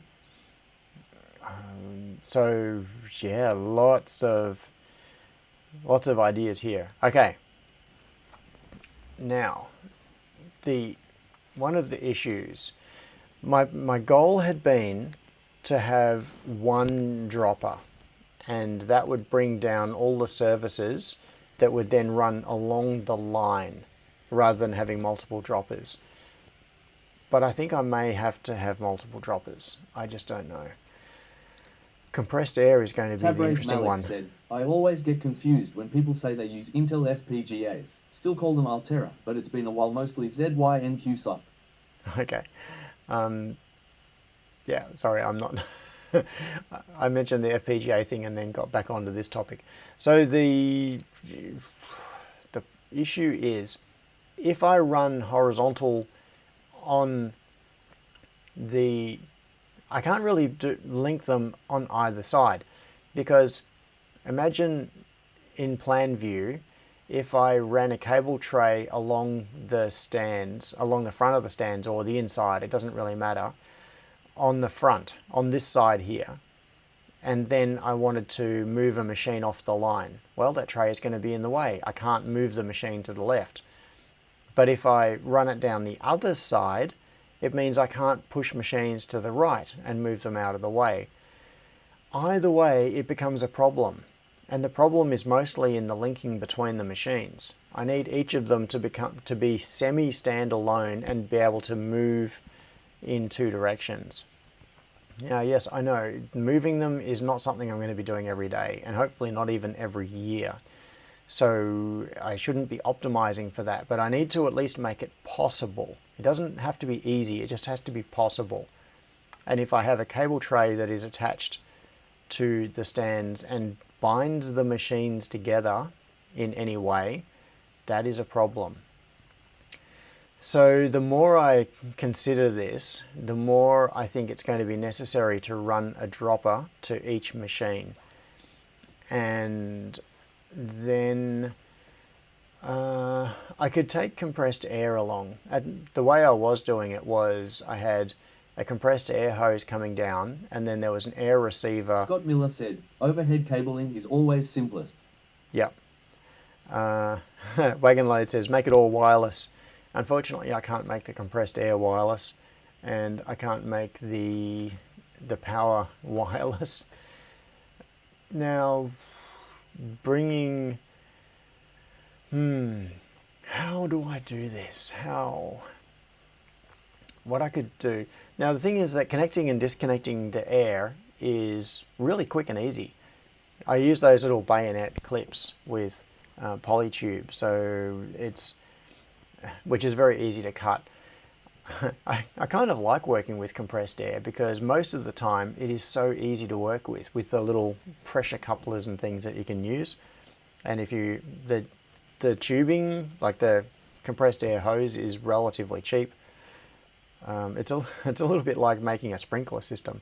You sort of lay the hose out, where do you want it, cut it there, plug it into the coupling, link everything together. Hey, I need to branch off here, plug in a T-piece. Well, there we go.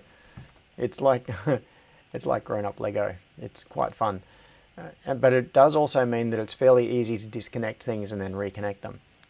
So what I might do is bring air down and then run a hose across.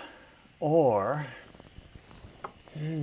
maybe what I need to do is have cable trays that are in segments and between the machines, and just screwed on between the machines.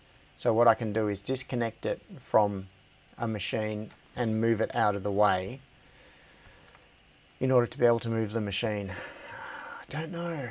Or it could run horizontally under the machine, sitting on the horizontal bars, and then the machine itself could move a fair distance because the cable tray would just slide on the top of the frame.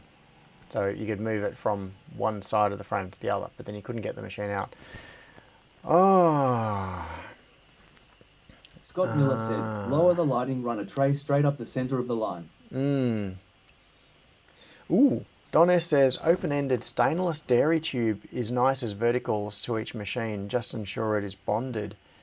Yeah, open-ended stainless dairy tube. Michael pointed out, amount of exerted effort is proportional to how convenient the action needs to be. Yeah. Yeah, that's right. It's a trade-off.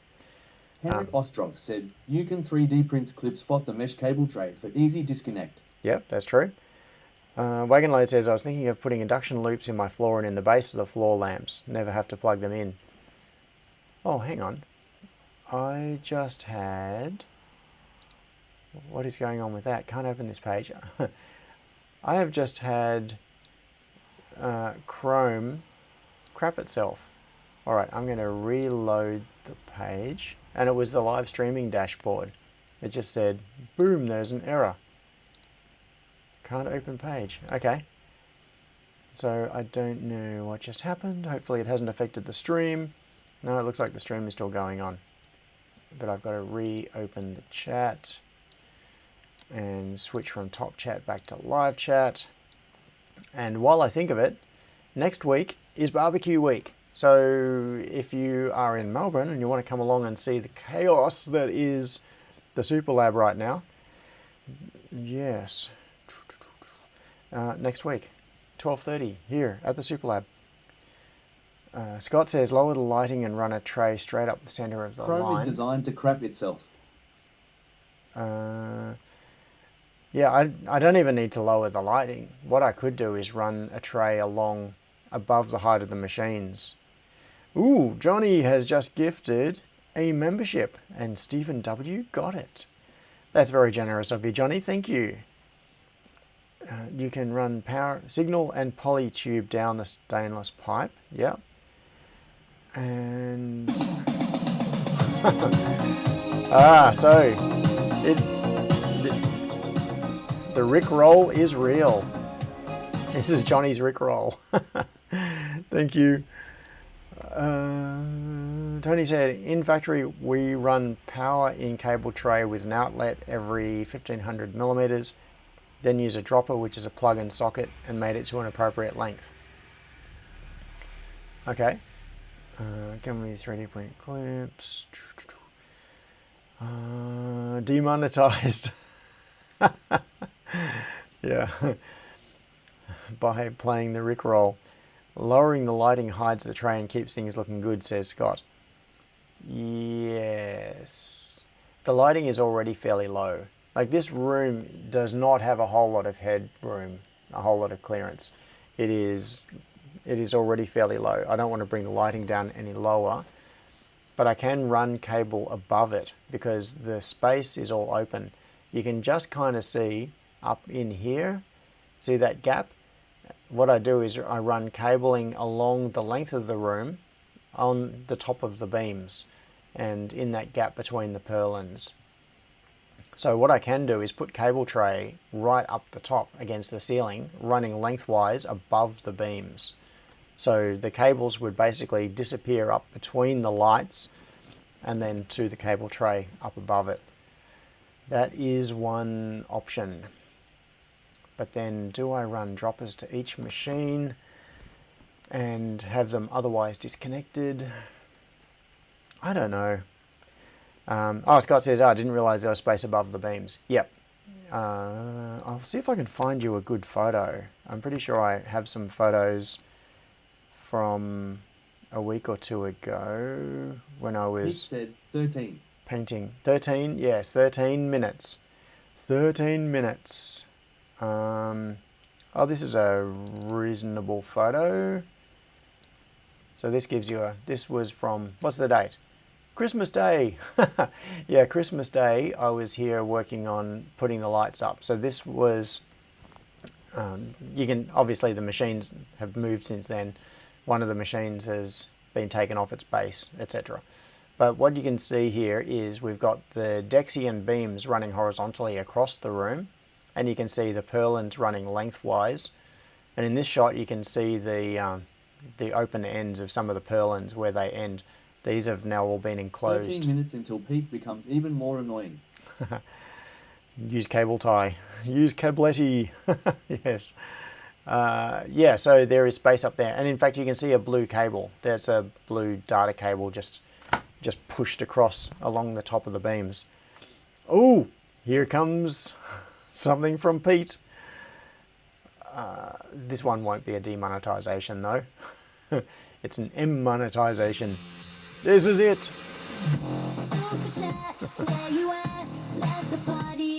Thanks, Pete.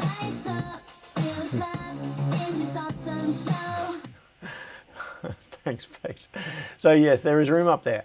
And that is my plan, is the overhead cabling is just going to run along lengthwise between the purlins above the beams.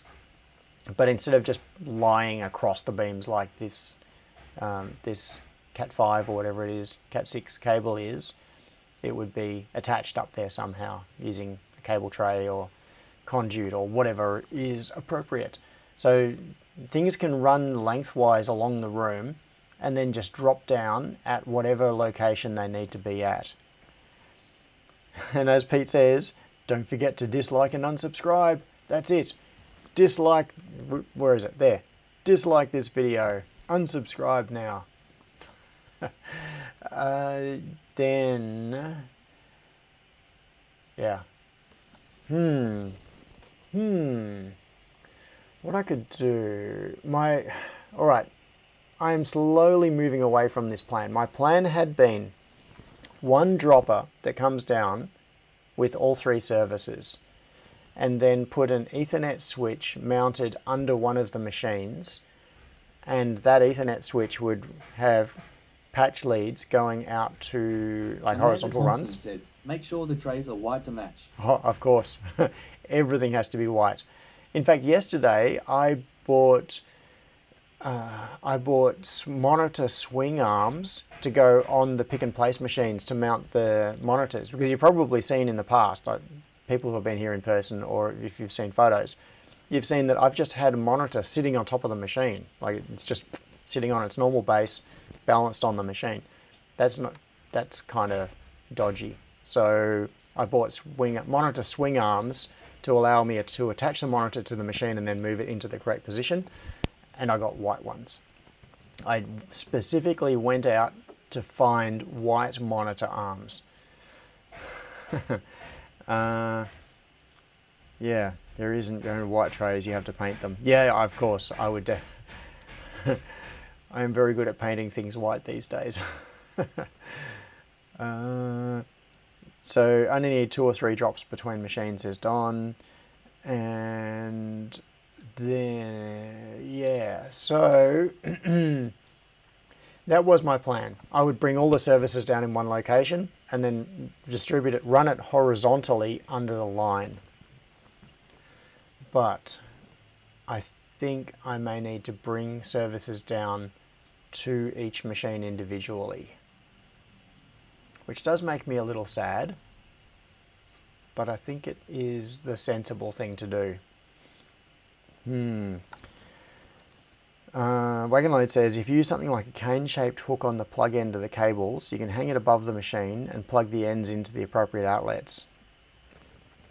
Oh, Henrik also said, if you can check the Discord for the end, you'd said you maybe forget. Yes, I had forgotten.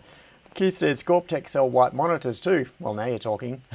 I was seriously thinking about disassembling the existing monitors and painting the enclosures white. All right, let me have a quick look at the message from Henrik. Let's see where this is going to open. I am clicking links that have been sent to me in Discord and trusting that Henrik is not going to do something bad to my computer. Why didn't it open in a window? Let's see. That one? That one? Visit site. Okay, let's see where this is taking us. It's an AliExpress link. So it's a dev board with a display on it. Oh, go away. Oh, it's gone to the Netherlands version of the site. Where's the other link?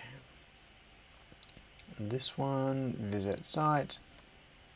And, oh, this is an e-paper board from LilyGo with, I guess, an ESP32 on it.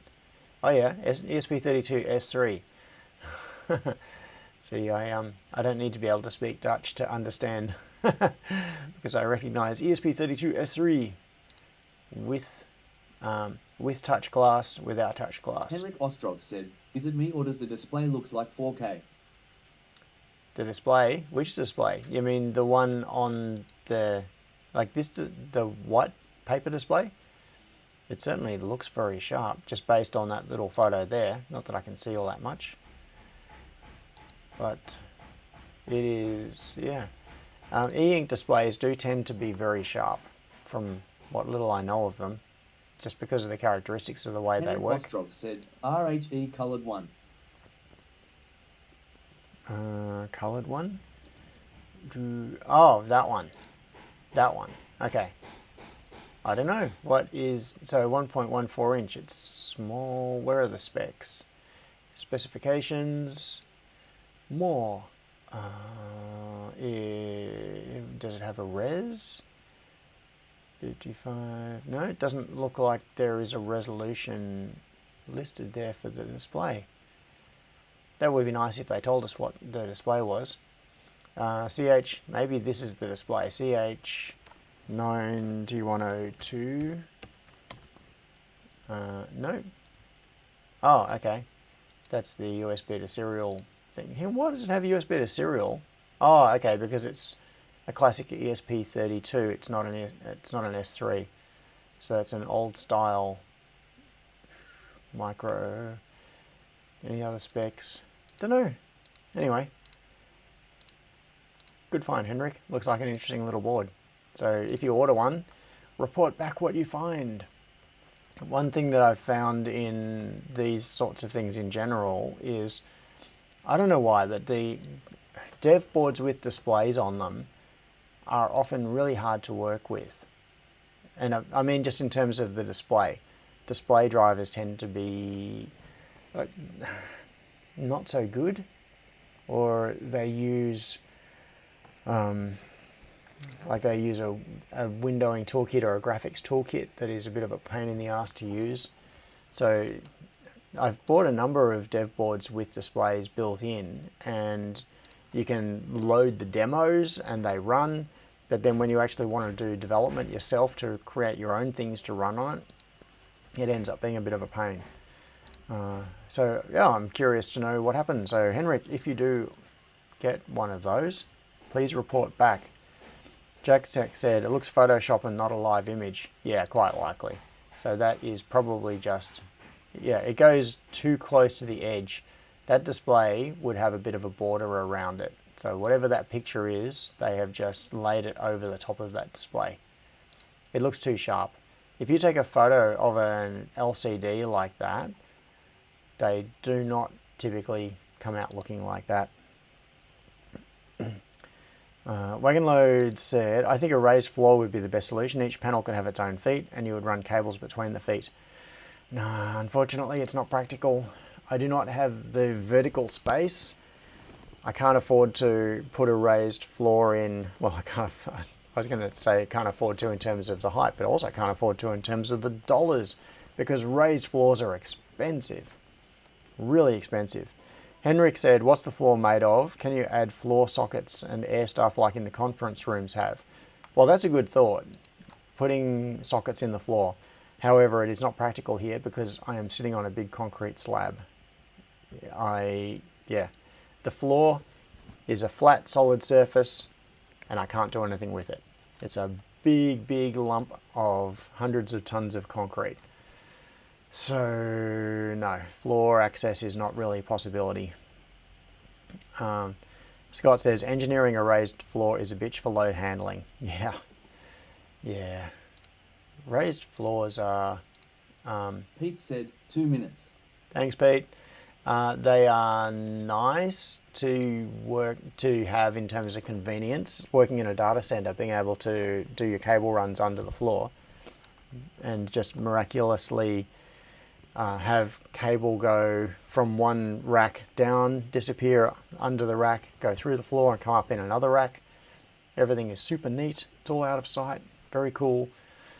But yeah, trying to build a raised floor, that is a tough job. That is a real specialist job. Trying to make one that is... Oh, Wagonload says the panels only need 2 or 3 inches of space under them. Yeah, but seriously, I need to maximize my vertical space as well. I am jammed in that room. Jammed in all dimensions. It's not quite as wide as I would like it to be. My original plan was that the room would be almost 1 meter wider because I wanted to run it down the center line of the factory. But in fact, it is not on the center line. It is in from the center line because the length of Dexian beams that I could get to... so you see here on the right, if I zoom this out, I can't really do it. Yeah, you see how there's this little alcove on the right? That alcove is where the Cray supercomputer rack is. So that you can just sort of see the back corner of that black strip there is the back corner of the Cray rack. The line there of that part of the wall, that is where I wanted the wall of the clean room to go. It would have made the clean room, it's actually not a meter, it's more like 800 mils or something, 700 millimeters wide. If I'd had that extra width, it would have made things a lot easier. It would be less cramped down the left, walking down this walkway. There'd be more room on the right for moving machines. That 700 mils would make quite a difference, but it's just not practical. The width of the room was constrained by the longest Dexian beams I could get. And you can see here, just behind this wall is a Dexian frame. And that is setting the width. So I'm constrained in width. It is 700 mils narrower than I wanted it to be. I'm constrained in height. I've got this headroom limitation. and I'm constrained in length because I've got this back wall here, and behind that wall is Lachlan's work area. So I need to... Henrik Ostrov said, use these RD50_2 but metal ones. RD52... will the leveling feet meet your final height requirement? Ah, Keith H, that's a very good question. Henrik Ostrov said, use these RD50_2 but metal ones. Donna said, a cheap option would be to run catenary wire in the purlin space and cable tie to it. Yeah, that's true. I can run catenary wire along there. But I don't think it'll be necessary because I can fix to the bottom of this floor. So what we're looking at above there... Pete said, bye all. Have a great day. Pete! It's 12:01, so Pete is running away. Bye, Pete! Yeah, this white surface that you can see here, that is the ceiling, which is also the floor of the mezzanine above. That is yellow tongue that has been painted white, and I can fix to that. So I can either fix to the surface, that's a timber surface all the way along. I can just screw things into it, no problem at all. So I could attach a cable tray there, I could attach conduit, I can put hangers along there and run the cable in the hangers, all sorts of things.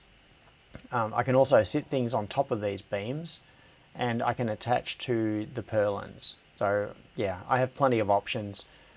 The catenary wire suggestion is a good one. That would be really useful if I didn't have all of those other options. I could attach the wire at each end with a turnbuckle, tension it up, and then you end up with a wire just running through space, and you just cable tie onto it and you can attach whatever you like. Don S said, are all those steel purlins and beams grounded? Scott I Miller believe said, they what's are. your screw choice? Pointy-foot snaggers. Pointy-foot snaggers, yeah. Definitely don't want the screws coming up through the yellow tongue into the... sticking up from the floor above. Yeah, I would use... So the yellow tongue is 19 millimeters thick, and I use little panhead screws that are... the ones I commonly use are 16 millimeter, which is enough to be quite strong in terms of attaching things, but it's definitely not going to go through the floor. So Don S asked, are all those steel purlins and beams grounded? Fairly effectively, yes. They are all screwed together. There are self-tapping metal screws and brackets that bond all of these together. They are not just... they're not just like sitting on each other with paint and various other things that are effectively keeping them isolated. It's where's an example? Well, you can see there are brackets here. These right angle brackets are screwed through. There are self-tapping screws going through, and you can just see there's the edge of a bracket there. It's a bit out of focus when I zoom in that much. There are brackets tying everything together electrically. This frame, the frame with all of the beams, the uprights, the purlins, etc., electrically that is all very highly conductive. It's all tied together into one thing, and the frame is grounded. So the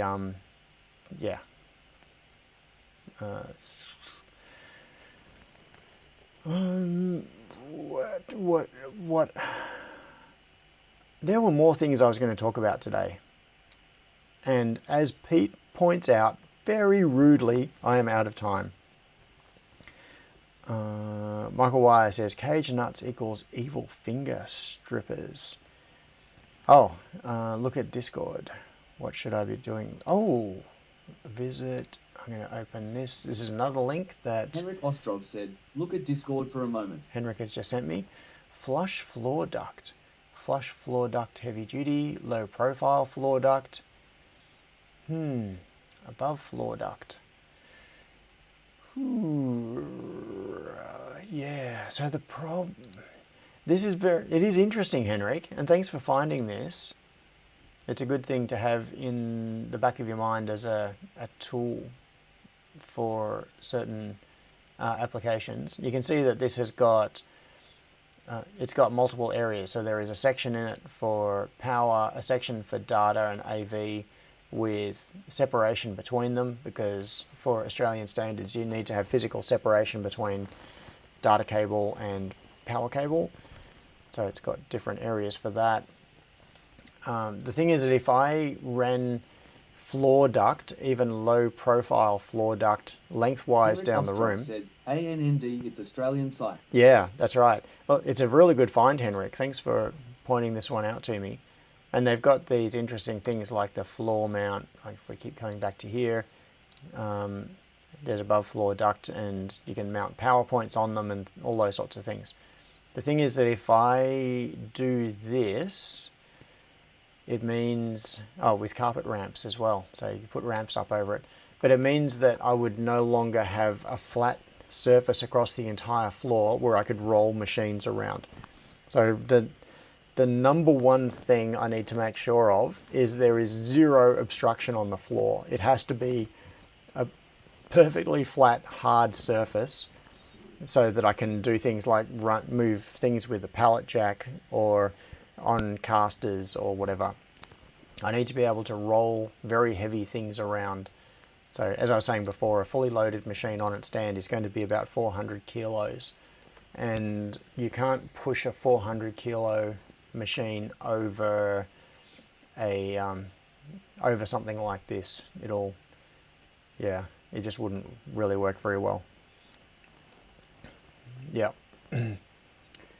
Pallet jacks will go over them, says Jack's Tech. Yeah, but considering that I've got easy access over the top up here, I think it is more sensible to run. I would rather make the compromise of having multiple vertical drops than make the compromise of having one vertical drop and horizontal obstruction under the bottom. I think they are both compromises, but I have a preference for the compromise of having extra drops. Henrik Ostrov said, but install these under the machine and the cover will hold the trays together. Yeah, I could. Yes. I'm not going to do it. That's the end result. I will definitely keep that in mind for future things, though, as a way of doing it on a surface where you want to keep it reasonably unobstructed, but you can still run things over it.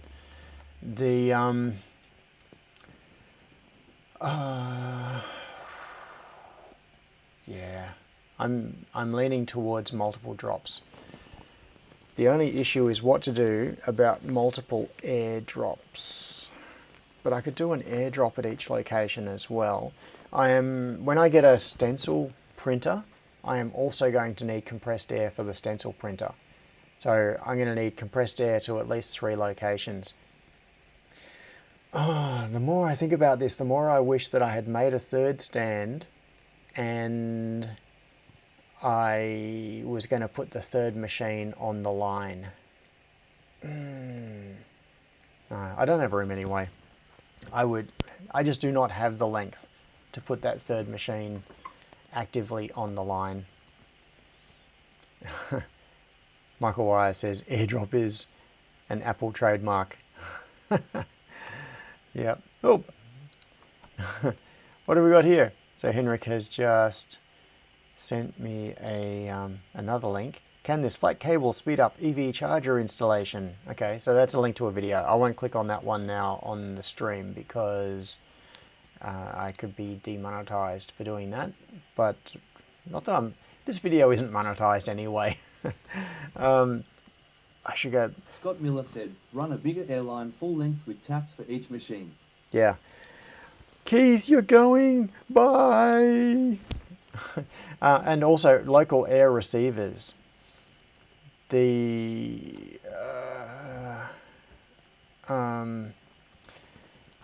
Crispian says, I agree, it isn't too late to go in that direction, especially if you're looking to extend into Lachlan's space. Yeah, but that's the negotiation. I haven't actually got an arrangement with Lachlan yet. Henrik Ostrov said, it's cool way to distribute the power. Or I don't know if that's going to be possible because he is using that space. On the other side of this wall right here, that is space that Lachlan is using. And he's in the process of setting that area up at the moment as a workroom. Right. In fact, today what he's been doing is putting plasterboard on the wall that is essentially an extension of this wall on the right. So you see this wall here where I've got all of the MDF on it, and then Henrik Ostrov said, use bigger airline like 20mm1. Use bigger airline, yeah. So then, yeah, this wall he has been extending on the other side using plasterboard. So there's another room. This area that you see here, there is like a whole other room on the other side of this wall, which is Lachlan's work area. So, yeah, being able to extend this room into that space would solve a whole bunch of my problems, but it's not on the cards right now. Maybe in the future, but that depends on other plans for the factory that are outside of my control. Outside the box says, bigger airline takes longer to charge. Yes, however, air receivers also take a while to charge. You have to wait for it all to get up to pressure. At the moment, what I've had is the compressor is currently outside the room just to the right here. So I don't know if you can see where my cursor is spinning. Hang on. On the other side of the room, right there, in that area, that is the location of the compressor. And then the air hose goes up behind one of these beams. In fact, that's it. You can see it hanging down there. The one that is kind of in a bit of a curve. That is the compressed air hose. It normally goes up, gets tucked up behind that beam. And then it runs lengthwise above the beams between these two purlins, and you can see it hanging down. That's because I disconnected it and moved it out of the way to get it out of the way. So that air hose runs along the top, and then it drops down, and then I had an air receiver plumbed into it down here, sitting next to the machine. So the air hose comes down, goes to a T-piece, goes to the first two pick and place machines, and has an air receiver. And what that air receiver does is basically act as a local store of compressed air to avoid the pressure drop that you get through the hose. So the hose can be fairly long. The compressor can be quite some distance away. It's feeding compressed air down the hose, but then you've got the local tank, which is full of compressed air that's being continually topped up by the hose. And that means that you can pull compressed air from the tank, and it's got enough local reserve to supply it. So it's like a capacitor. Essentially, it's like having a decoupling capacitor. So my plan is to put an air receiver, so an air tank, under each of the machines. And then I can run the air hose down and split it and run it to the machines, which each have their local little air reserve tank. Accumulator, says John Whips. Yeah. It acts as an accumulator. Yeah. I think from what I've seen, the industry term for it is air receiver. Henrik said, well, it's about to do TTS. Henrik Ostrov said, last one the video was about that you install a flat rubber cable on the wall, insert power one end into it, and then use clips that clip onto that cable to extract power wherever you want, no JP needed. Ah, okay, cool. So that was the video that I haven't opened. So this is a YouTube video that Henrik has sent me a link to. And the idea is that I've seen this on lighting systems as well. You can get lighting systems where you install like a metal strip or some kind of a bracket that attaches up near the ceiling, and then you clip lights on at different locations, and wherever you clip them in, they get power because you have active and neutral available within the strip, and then it's like a clamp, and it makes contact with active and neutral, and then it powers up your lights. So I think it's a similar idea to that. You have a power strip along the wall, and you can attach a power outlet anywhere you like, and it extracts power from that strip. Michael said, sounds like old vampire tap Ethernet. Yeah. And Don S said, IDC.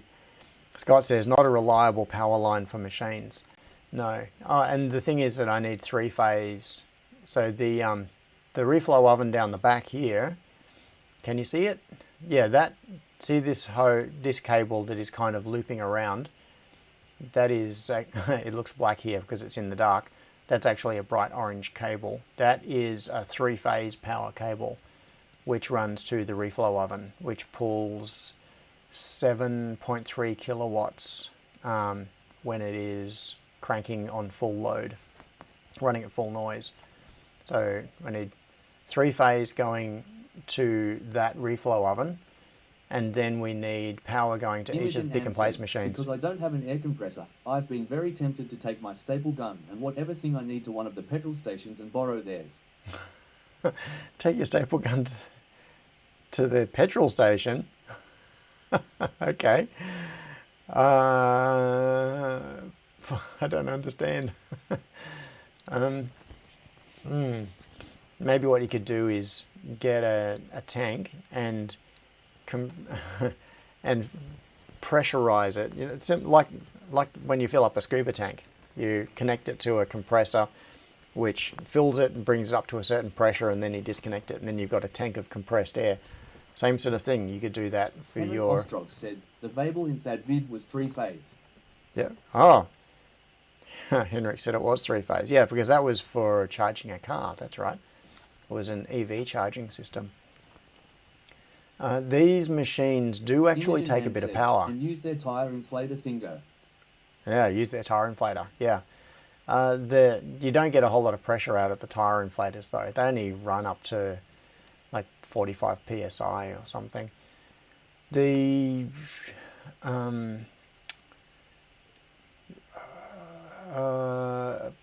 Which is probably enough for most purposes.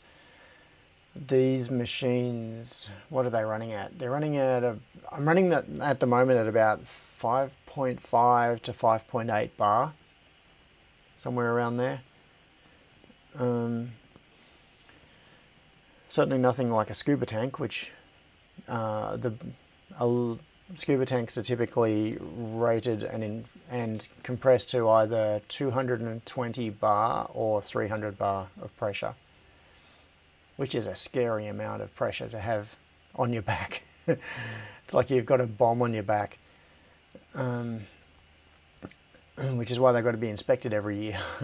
So these machines, these pull a bit of power as well. These things have got big servo motors in them, and when the machine is cranking along, it's throwing the head around.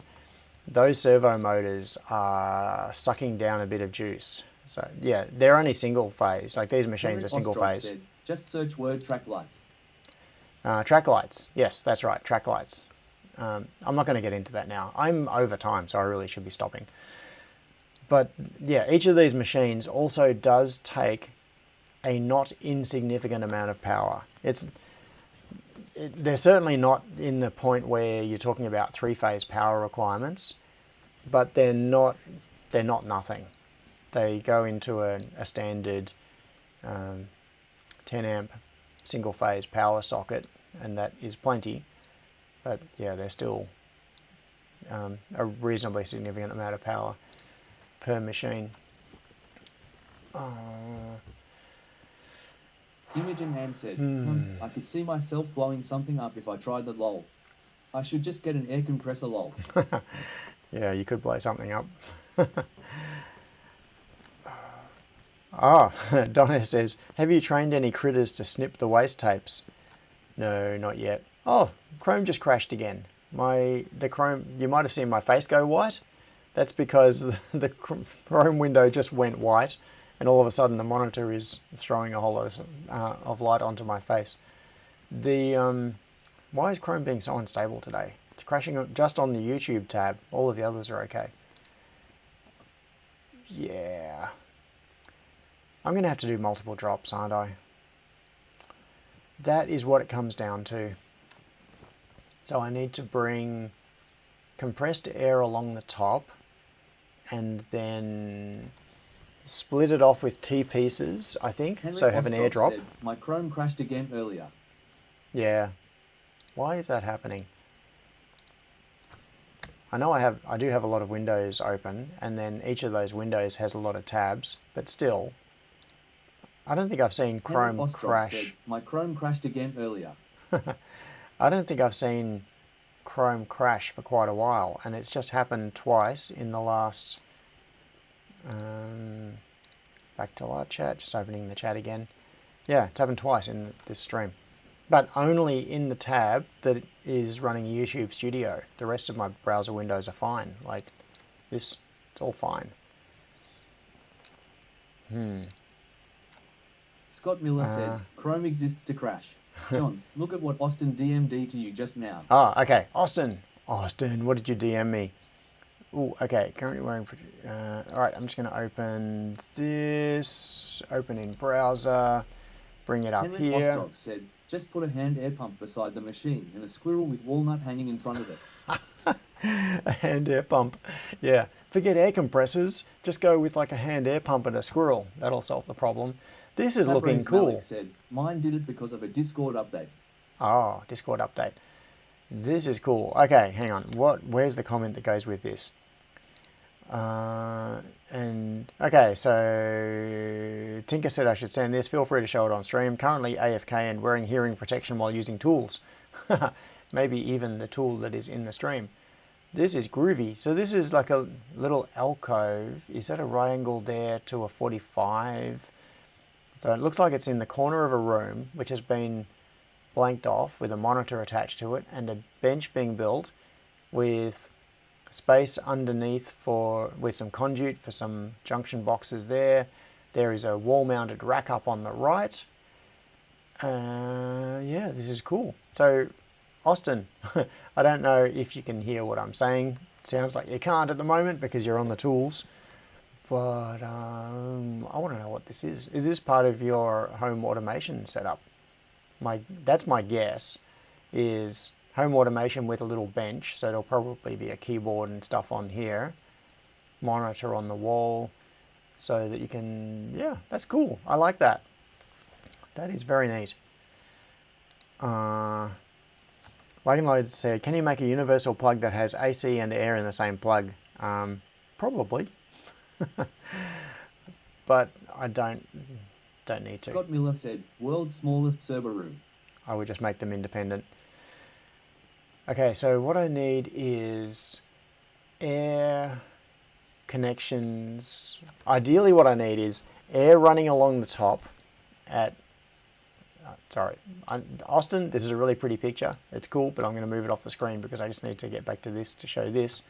So what I need is air running along the top with T-pieces ready to be plugged, for stuff to be plugged in. And if I disconnect from it, it'll seal and won't get air leakage from it. And then I could put them at the appropriate locations above where the machines are going to be, so that I can just run a cable up, not a cable, an air hose up and plug it in. Yes. Yeah, it's going to take some thought. All of these is... Oh, Jackstack says duo type connectors. Yeah. Oh, Henrik said, Imi, I would suggest this is in relation to Imi asking about a cheap air compressor. If you want a cheap air compressor, what I would probably do is just look on Facebook Marketplace or somewhere like that. Because, yeah, people sell old tools and things there. If you're not too fussy about what it is that you are wanting, you don't have very specific requirements. So if your requirements are just, you want a cheap, small air compressor, then somewhere like Facebook Marketplace is outside the box where you would find one. Can you get transducers to convert air pressure to squirrel action and back again? Convert to squirrel action. So is that like a media converter? We convert the media from compressed air to squirrel and then from squirrel back to compressed air. Compressed air over squirrel protocol. Daniel Banks said, oh, Daniel, I don't think I've seen you on the chat here before. Keep all the plugs and sockets in one central location and run the cables to each machine. Keeps it future-proof if stuff moves around. Yeah, what's... Yeah, so who else is here? Oh, so Richard Felsen is here and John Whips. Sorry, I hadn't said hello to you previously either. Search Fixsmith air hose connector. Fixsmith air hose connector. Okay. Let's find out what a Fixsmith air hose connector is.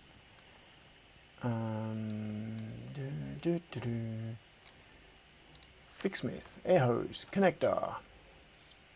Yeah, that sort of thing. Kinda, approximately. Two ways, but yeah. So anyway, there'll be a combination of connectors and fittings and things that will allow it to happen. This is a part of the process that just requires solving micro problems. It is. I was actually having a conversation with a friend about this yesterday. The way my brain works and my approach to problem solving being typically top down and then decomposing a problem into progressively smaller chunks until you get to very specific problems. So the overall problem, the high level thing here is, well, the highest level thing is building a clean room. Then one of those problems is, how do I distribute power, data, and compressed air to each location? So that's one of the subtasks within it. And then within that subtask, you can split it into the three of data, power, compressed air. And then within the subtask of compressed air, I need to get compressed air running along, and then how do I split the compressed air to go to each of the locations? And what couplings do I use for that? So that is the specific problem to solve. So generally the way I go about these sorts of things is look at the highest level overall problem space, and then what are the sub-problems within it, and then the sub-sub-problems, etc. And eventually, if you break down the problem like that, you will find yourself in a situation where you are looking at air hose connectors, but it is in the context of knowing the overall problem you are trying to solve. And I need to run air along here, and I need to branch it here. Therefore, I need this adapter or this connector, because that solves the micro problem within the context of the macro problem. You got to fix your squirrels. Yes, you do, Crispian. Yes, you do. Did you saw the price? Oh, I didn't even look at the price, says Henrik. Yeah, you're right. Look at this. Air hose connectors. $142. Oh, but it's got free delivery, so it's a bargain. Yeah. There are cheaper alternatives. Where I am in Bayswater, I can get anything I need. Anything in terms of fabrication and machinery related stuff. It's all here. All the industrial suppliers are here. All of the services are here. So I won't have any trouble getting things like air hose connectors and adapters and branches and fittings and all those things. They are all within walking distance of me. Typically multiple options within walking distance of me. So yeah, over this coming week, I need to solve a whole bunch of these micro problems. Build in the machine-based quiet air compressors, no receiver tanks or large hoses needed. Yeah, well, that's another option, is that you put mini compressors in, but there is actually a fair, I would need a few of, like I need one under each machine. I don't think it's a really practical thing. I've got a decent air compressor out there at the moment. And the other thing is that it does need a reasonably high level of pressure, like 5.5 to 6 bar of pressure. So it's a little bit more than you can get out of a typical, hobby grade compressor. So, and having multiple small compressors will be more noisy than one biggish compressor. And the biggish compressor is outside of the room in an area where it can be enclosed and soundproofed. There is a space under the stairs just outside this door. For those of you who haven't been here and seen it, in fact, you can just make it out. There is the bottom of the stairs. If you go outside this door, just to the left of it, there are stairs going up. So they go diagonally up this way towards this corner. and that is the access to the mezzanine. Under those stairs, just behind this wall, is a cavity, and that is inside that cavity. There are insulation bats for soundproofing. So there is it's like a Scott Miller hole. said, last air distribution system I installed involved a 4-pipe main line. Oh, so that's a very large air distribution system. Don S said 12mm poly backbone, 10mm poly drops. Yeah, and then going down to...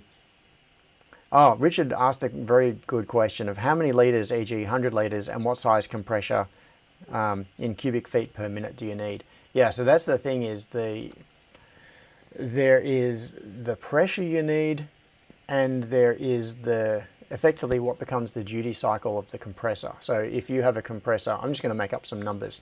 Say you have a compressor that is capable of providing 20 cubic feet per minute, and you need 10 cubic feet per minute of air on average, then your machine is going to be running 50% of the time. And most air compressors are rated to a certain duty cycle. So, yeah, got to keep that into consideration as well. At the moment, the compressor that I've got under there is idle most of the time. It's running at a very low duty cycle. I actually can't remember the numbers. It's not in my brain. I haven't tried to attach those numbers to long-term memory.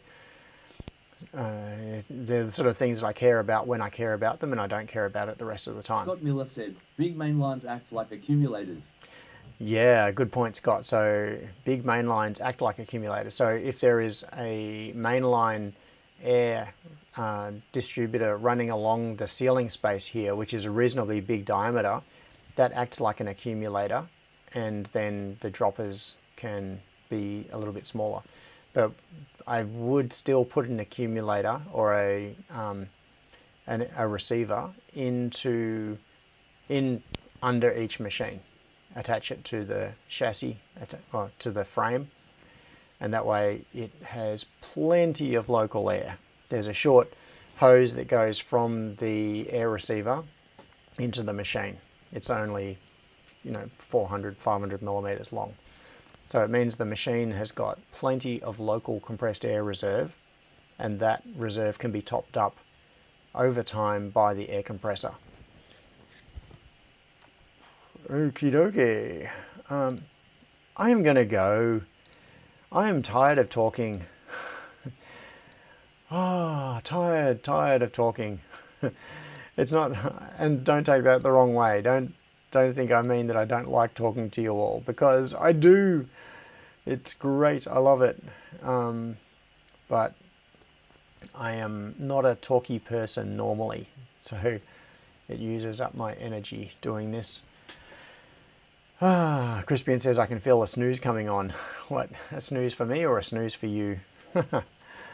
Michael says shut down -H now. Yes, for all of the Unix/Linux people out there.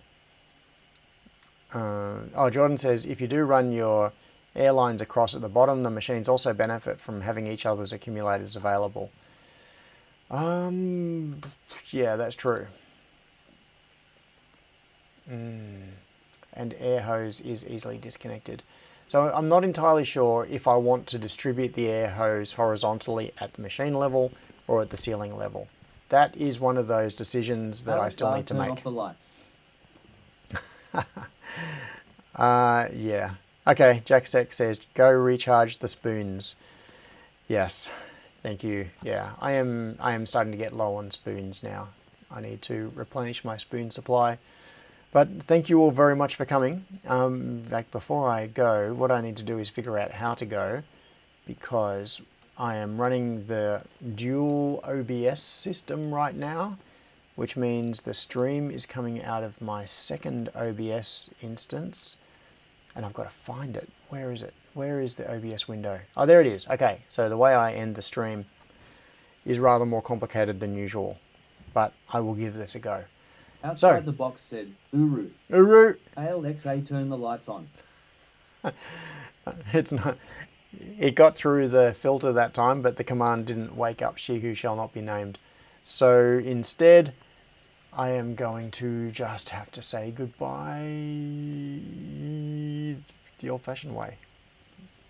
Whatever that means. I don't know what I'm saying. See? I've lost the plot. I don't even know what I'm talking about anymore. Where is this button? Okay. I'm going to go. Thanks for coming along. See some of you next week at the barbecue and go and build something awesome.